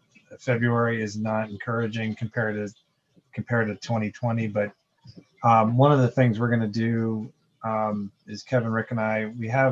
Kevin and I have worked on some different graphs to look at it, to be able to compare it. As Rick said, the 2019 as a base year. March will help us have at least 3 months, and then we'll probably pick out some of those diversions to see what it may look at, so we're comparing apples to apples, and to see, maybe get a better understanding as to where we think things are going to fare. Keep in mind, March last year and April last year, we were in a complete shutdown. So I'm hoping that it's going to be better than that. If it's not, then my model doesn't matter because it's absolutely useless. So yeah, that's how I would approach right now. We should have at least 3 months of data for the retreat. Like I said, we'll try to pull out some of the diversions because those are one-offs to see where it might be trending, if it's 6% below, if that's a common number or not, and then we'll have to go from there. There's nothing to suggest right now that what we have is well off. Remember, it was about a 8% or so decrease to 2019's actual. So we'll do some comparisons of 19, 20, and 21 based on what we have, and we'll go from there. It's early, it's always difficult in a regular, so to speak, a quote unquote regular year when it comes budget retreat time with only 3 months of information. It's really hard with this.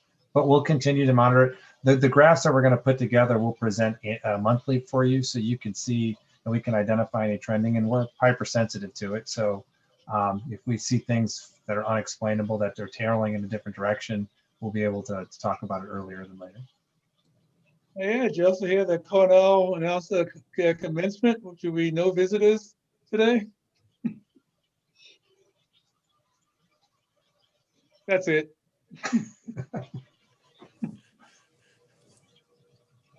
He said Cornell announced a commencement with no visitors.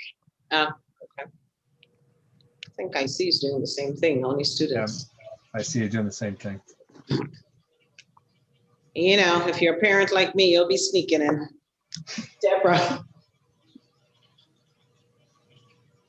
I didn't realize you had such a felonious heart, Leslie.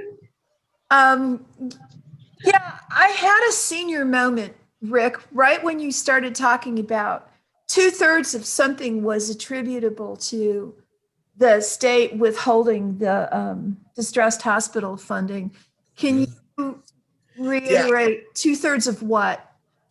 In January, the $503,000 difference between last year's January collection and this year's January collection, it looks pretty severe when you're down $500,000, but $331,000 of that was the highway robbery.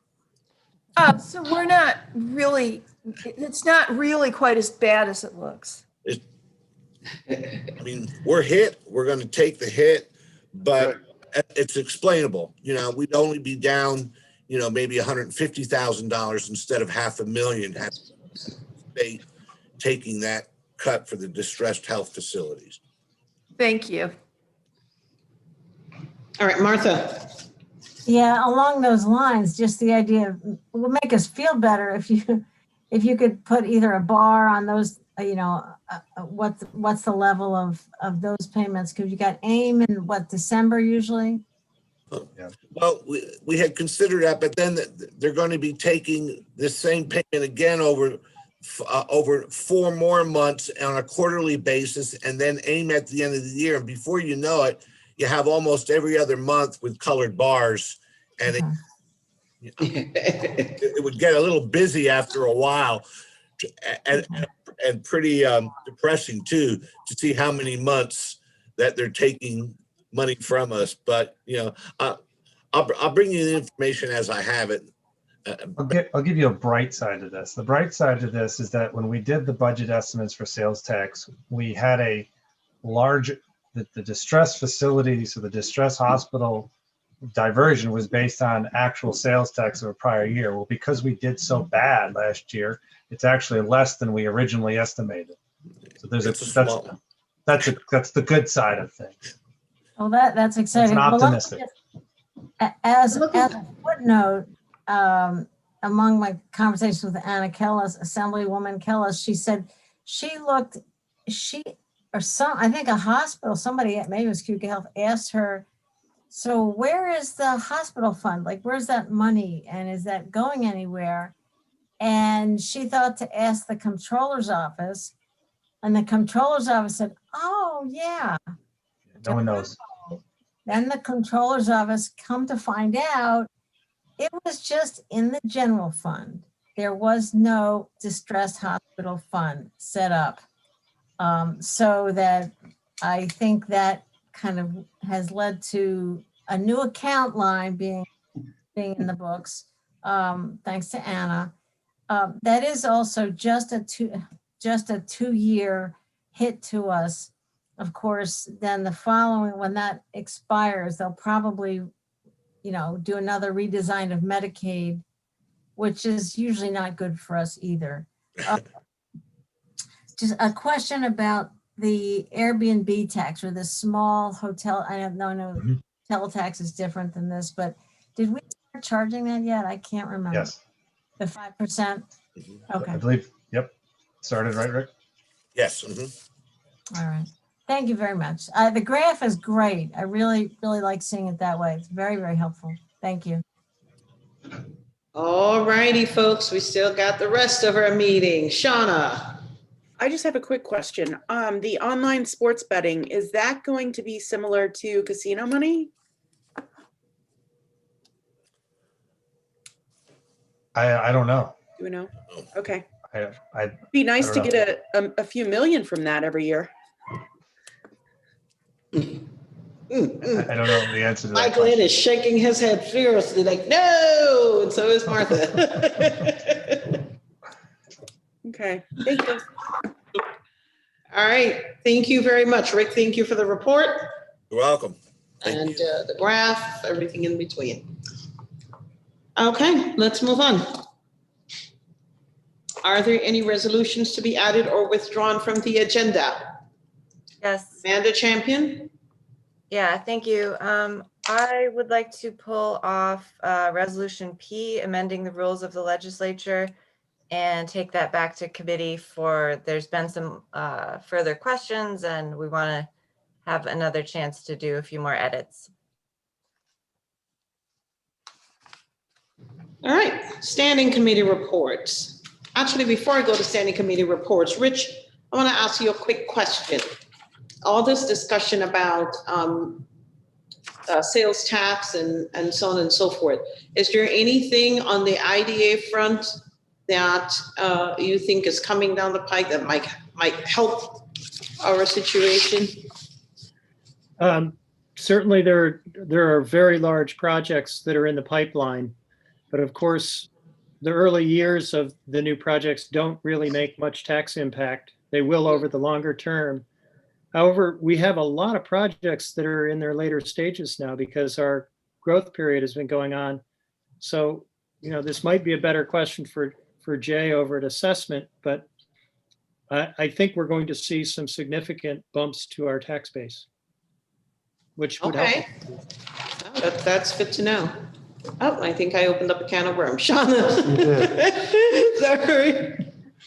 I actually had a few constituents write emails in regards to the city center being sold at a $25 million profit, and that being on a tax abatement that transferred to the new owner.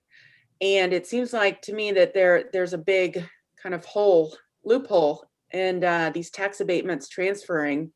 And I can't imagine that it would have sold for a profit of 25 million had it not had that tax abatement.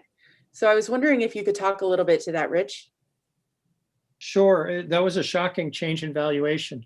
And the governance committee of the IDA is meeting, I think, next week, and this is on the agenda to talk about whether we should be thinking about a change in our policy.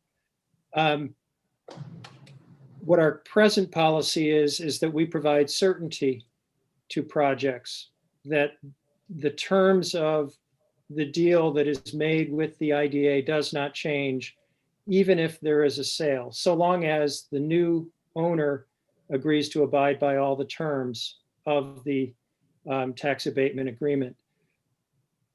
With that said, you know, we're probably going to have a discussion about whether we want to continue that, providing that certainty in the face of a sale like this. On the other hand, Shauna, you might share with your constituents that this is good news in terms of tax base, that as the abatement winds down, there's going to be a significantly higher valuation on this property. We won't see it for several years, but this is a incredible bet on our community by an outside buyer, which says a lot about where they think that the valuations in the city are going. It still is a shocking number. And yeah, I think their frustration was that this sold at a profit for 25 million on the backs of our taxpayers, essentially. And you know, they profited. Had that tax abatement not been transferable, it wouldn't have had an increase of 25 million, right? Right. You asked a couple of questions, and I didn't get to that one. You're right. Certainly, the tax abatement played into the purchase price, I would think, but it was not the major factor. You don't see that kind of price differential because of a tax abatement. I forget what the total value of the tax abatement is over the course of the life of the agreement, but it's not this. It's substantially less. Sure. All right, well, let's don't get too deep into this, Rich, when the governance committee meets and whatever decisions, if you can just do a liaison report for us, they'll, keep us up to date on what's going on. I'd be happy That'll to be do great. that. Yes. Thanks. Deborah, you have a question?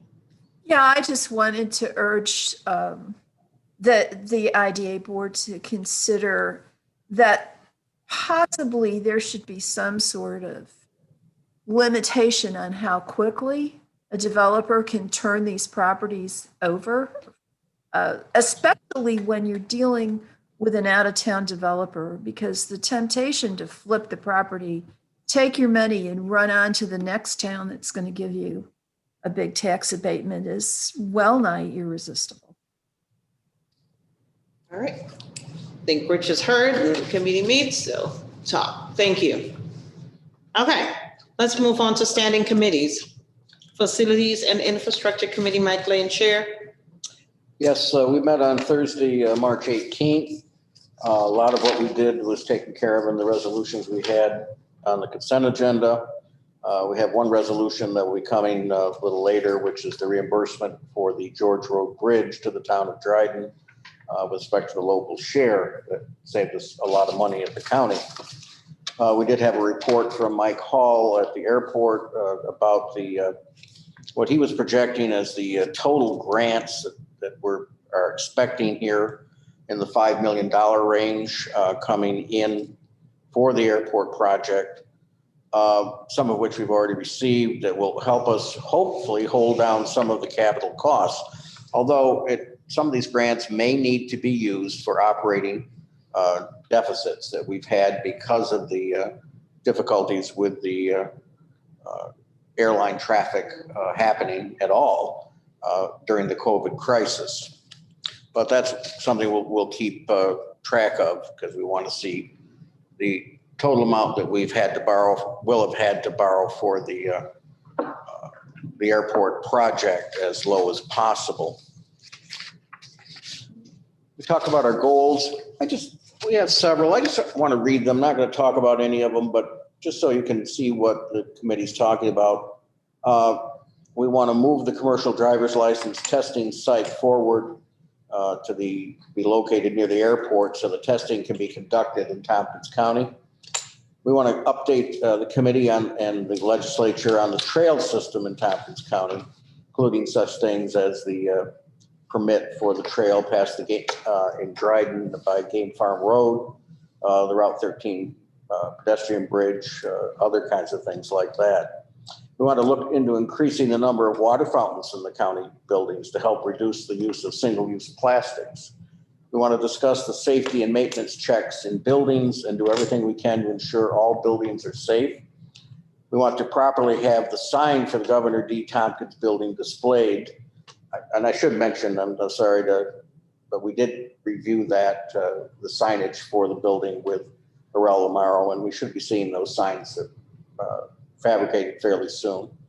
We want a review of the new solid waste disposal contract, see how that's operating during the year. We want to discuss the condition of the jail facility, and we want to review the report on the accessibility of our buildings. So those are some of the things we're going to be doing this year. All right. Thank you, Mike. Questions to Mike? Okay. Moving on. Tompkins Intergovernmental Relations Committee, Martha Robertson, Chair. Thank you, Leslyn. We have not met since the last legislature meeting. Our next meeting is next Tuesday, the 13th of April at 10:30. We were able to have meetings with our 3 state senators and a brief meeting with our Assemblywoman, and we will reschedule with Anna, with the Assemblywoman, to finish up the. But in fact, what Tiger's going to be looking at next, can you all hear Rosie in the next room? I closed the door. I closed the door. I don't know what she's yakking at, but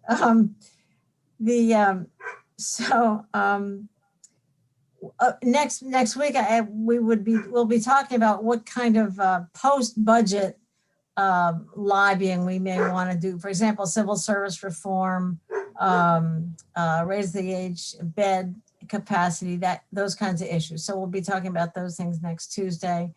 And an interesting comment from Charlie Krasinski. He'll be speaking at next week's meeting from Cornell's Government Affairs in Albany. He said, I think we'll have a final state budget by then. So stay tuned. We're hoping to get somebody from NISAC to join us next Tuesday as well. So stay tuned, because we will do additional meetings on specific topics in the next couple of months with state lawmakers as appropriate for those committees. So. All right, thank you, Martha. Questions of Martha? No? Okay. Government Operations Committee, Amanda Champion, Chair. Thank you, Leslyn. We met last Thursday and we had a pretty succinct meeting. Everyone was kind of been worn out from other topics, but we did have several resolutions, which you'll see here. And our next meeting will be May 6th at noon. And I believe we will be welcoming Leslie Schill to join our committee. And we look forward to having you there, Leslie, and with all the exciting policies and rules and fun stuff that goes through government operations. And I'm happy to take questions before the resolutions. Any questions for Amanda? All right, go ahead with your resolutions. All right, we have Resolution O to update the Administrative Policy Manual, Policy 03-20, Adjustments and Transfers Affecting Fringe Benefits, Policy 04-05, Adjustments of Fringe Accruals, and Policy 11-36, Affirmative Action, and ID 10039. And I move that. Thank you. May I have a second, please? Second by Rich John. Discussion? All right, vote. Oh, sorry, Martha.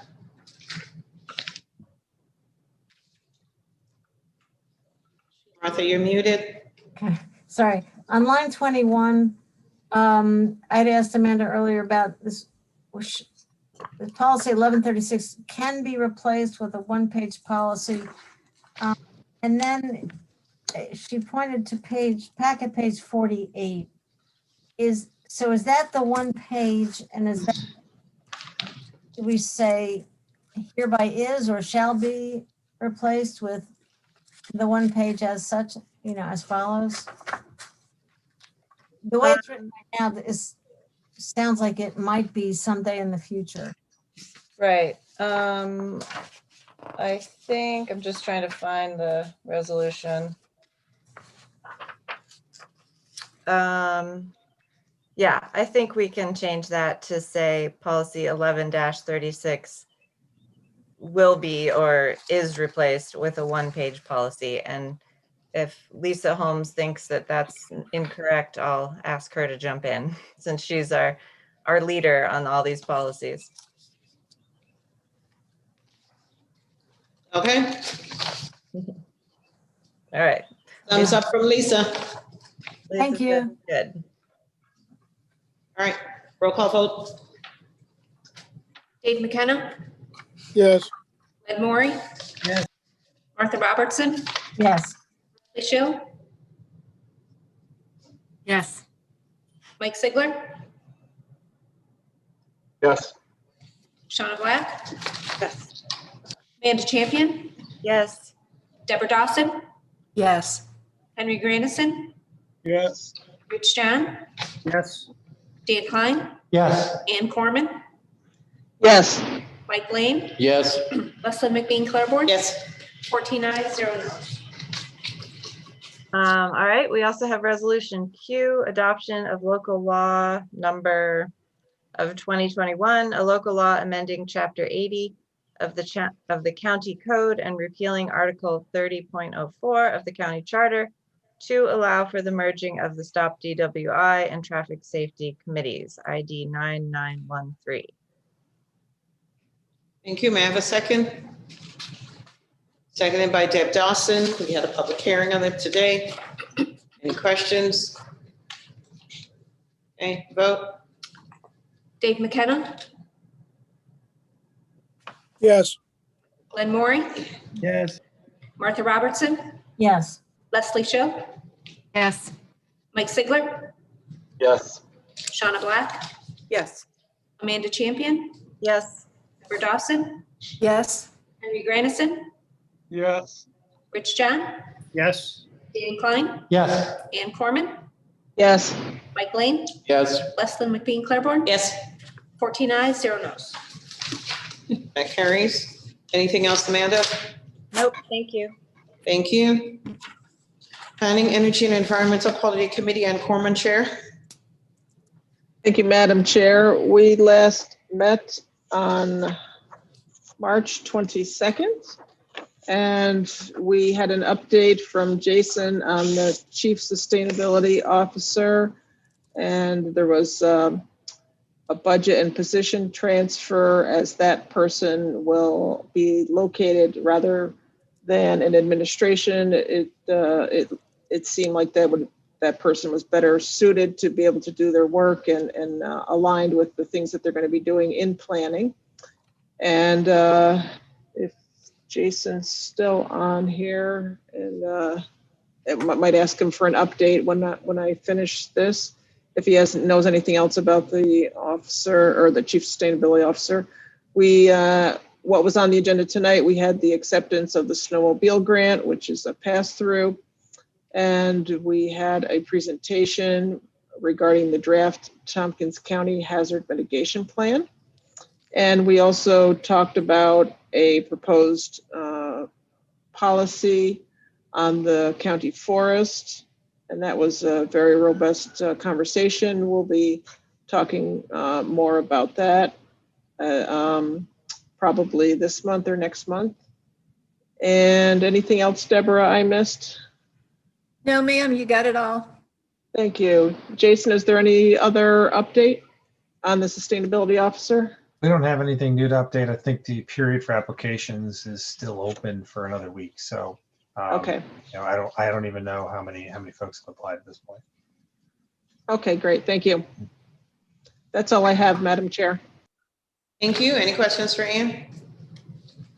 Thank you very much. Moving on. Budget, Capital, and Personnel Committee, Deborah Dawson, Chair. Thank you, Madam Chair. We have a meeting next Monday. The main thing we'll be discussing is the finalization of our committee goals for the year. We kind of got sidetracked, what with reimagining public safety and the federal stimulus, and it's been such an uneventful year. Event.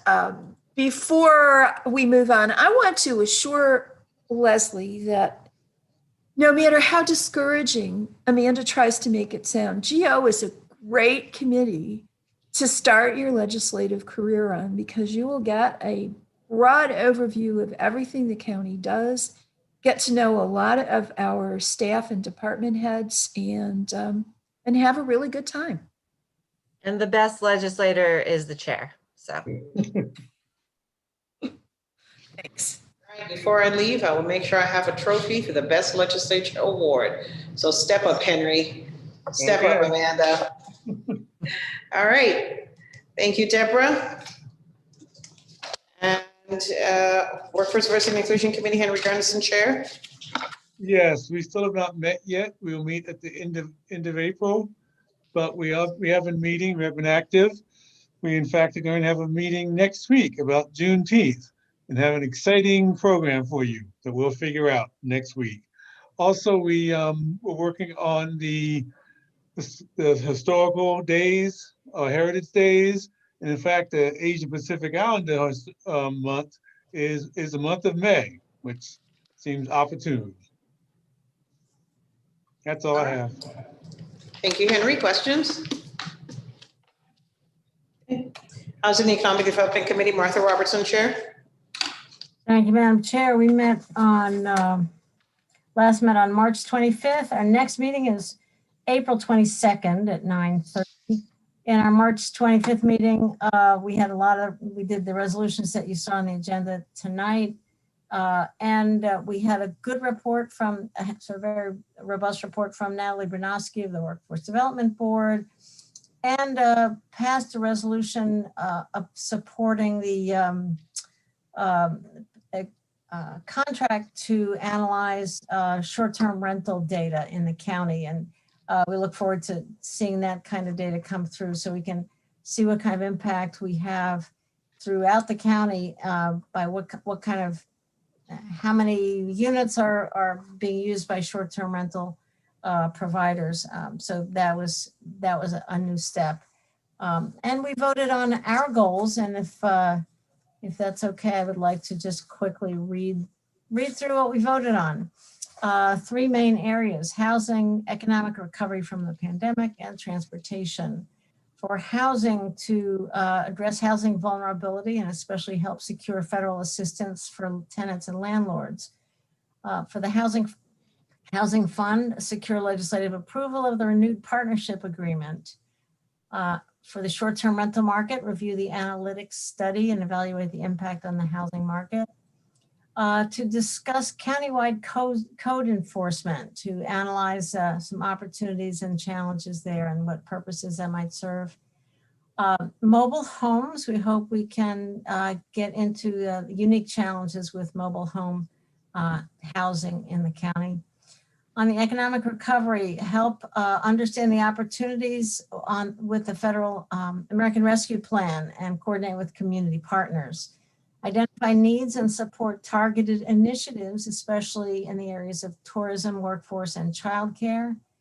And consult with IAED on its economic recovery plan. And finally, on transportation, with TCAT, engage on their facility planning and the renewed partnership agreement may or may not come up this year, but we sort of want to track that and make sure that that gets moved as appropriate. So those are the committee goals for the year. And if there are no questions, that's my report. Thank you, Martha. Questions, Dan Klein?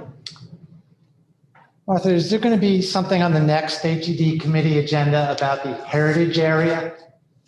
Yes. Yes. Somebody from, I believe, the National Park Service. There is a proposal. I guess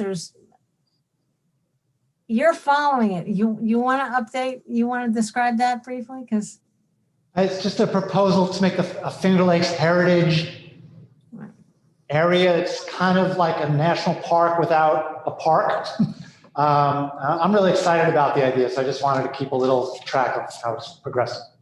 And there's a public comment period, which ends in June. So we will probably bring something forward so that we can officially support designation of the Finger Lakes as a National Heritage Area. It means some interesting funding opportunities and seems all good. And the planning department is interested in supporting it. Thanks for bringing that up, Dan. Welcome. Thank you. All right. Thank you. Questions from Martha. Leslie. Hi, Martha. Quick question. When you were talking about county-wide code enforcement, is this being predicated on Green Building Code for town and city of Ithaca? Is it broader than that? What are you thinking about that? It's something that's been discussed off and on for a while. It has come up with respect to health and safety for very, very low, especially very low income housing, discussed by the Human Services Coalition. And discussed, it was brought up at the Planning Advisory Board in, I think, February by C.J. Randall from the town of Lansing, noting that a lot of the code enforcement officials in the county are part-time, many retiring. So there may be some opportunities to consolidate offices, but even further to sort of professionalize more and bring it into a more consistent operation.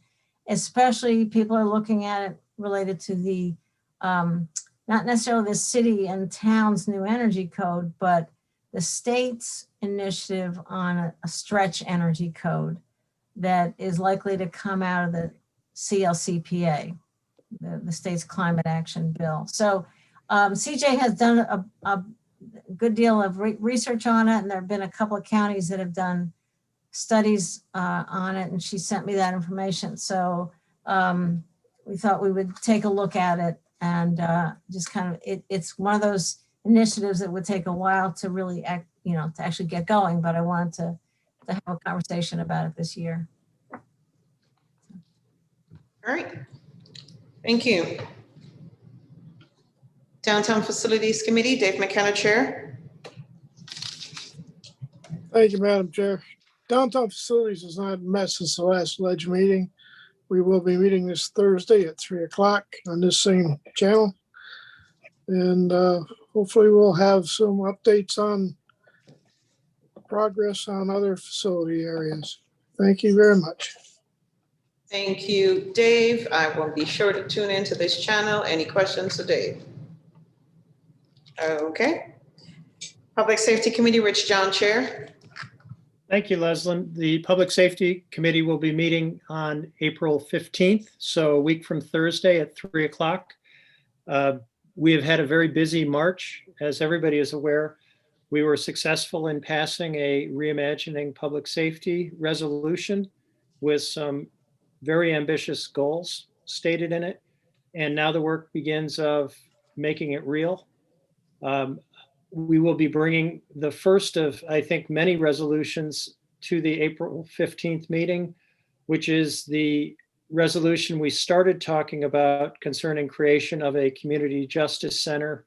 This is to be formed in collaboration with the city of Ithaca as the entity that will be providing tracking and coordination of the different efforts in both the city plan and the county plan that are joint.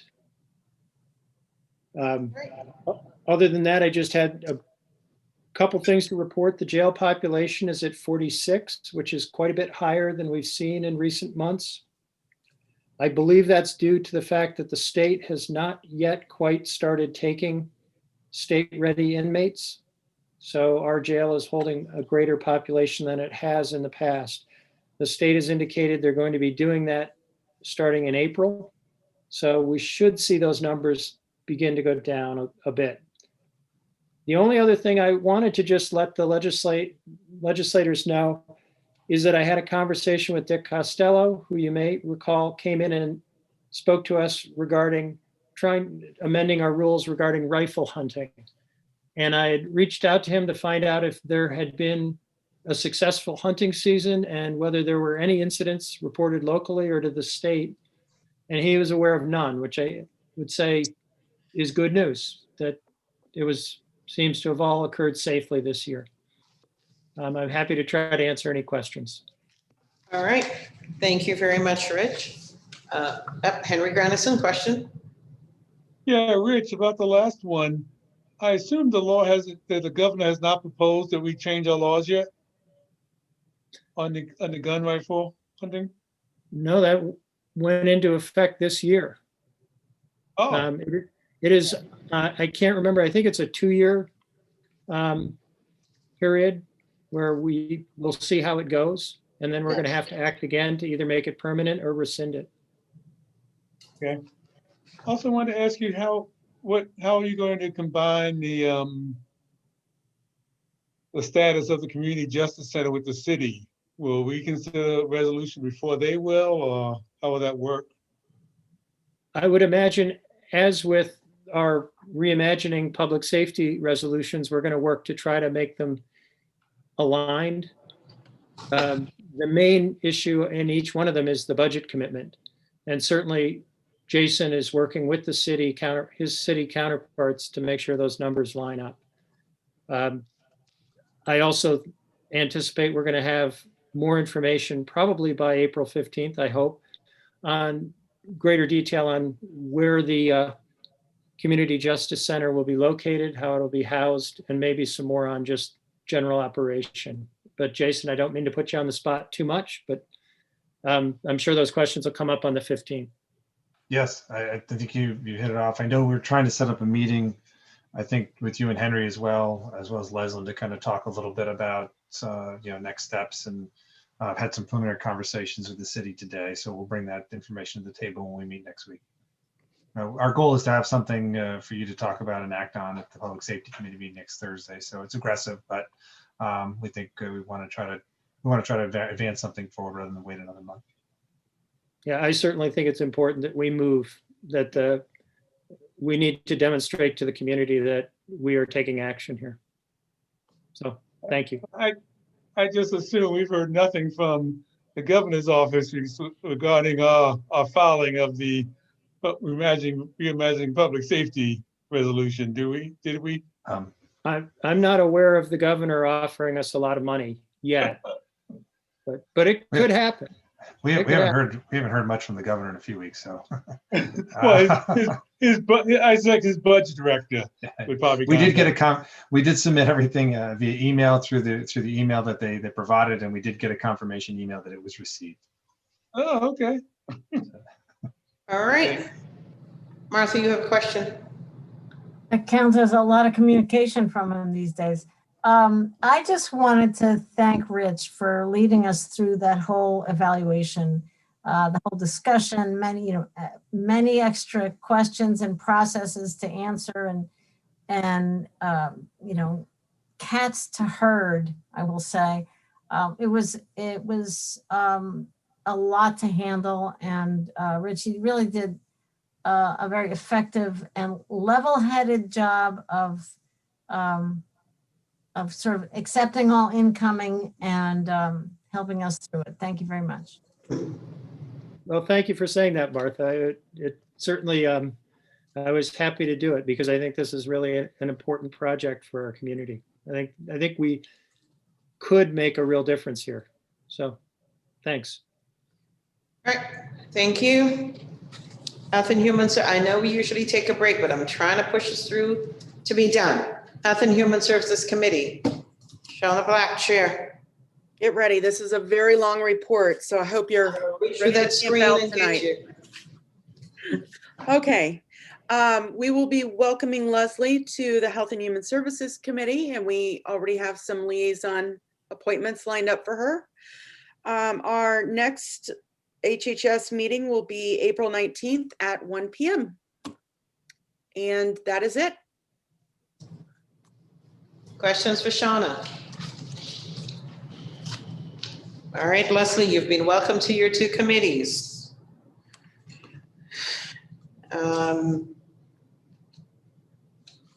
Let's take up the minutes of the previous meeting. The March 16th minutes, moved by Ann Corman, seconded by Shauna Black. Any changes, corrections to the minutes? Okay, let's vote on the minutes. Dave McKenna, Yes. Glenn Maury, Yes. Martha Robertson, Yes. Leslie Show. Did I vote on the last minutes? Yes, you can. Then yes. Mike Sigler, Yes. Shauna Black, Yes. Amanda Champion, Yes. Deborah Dawson, Yes. Henry Grandison,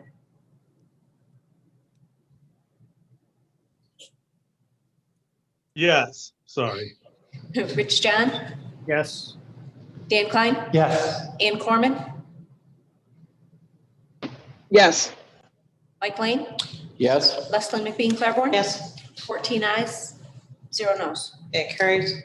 May I have a motion to go into executive session to discuss personnel matters related to a particular person? Moved by Shauna Black, seconded by Henry Grandison. We do not intend to take any action in executive session and will adjourn when we get out of executive session. All in favor of going into executive session?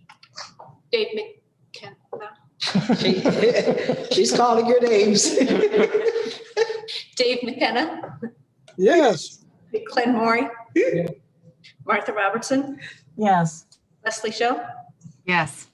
Mike Sigler, Shauna Black, Yes. Amanda Champion, Yes. Deborah Dawson, Qualified, yes. Henry Grandison, Unqualified, yes. Rich John, Yes. Dan Klein, Yes. Ann Corman, Yes. Mike Lane, Yes. Lesley McBean Claiborne, Yes. 14 ayes, 0 noes. Thank you. Rick, we don't need you to stay, I don't believe. Have a good night. Thank you. Have a good evening, everybody. Good evening to you. See you, Rick.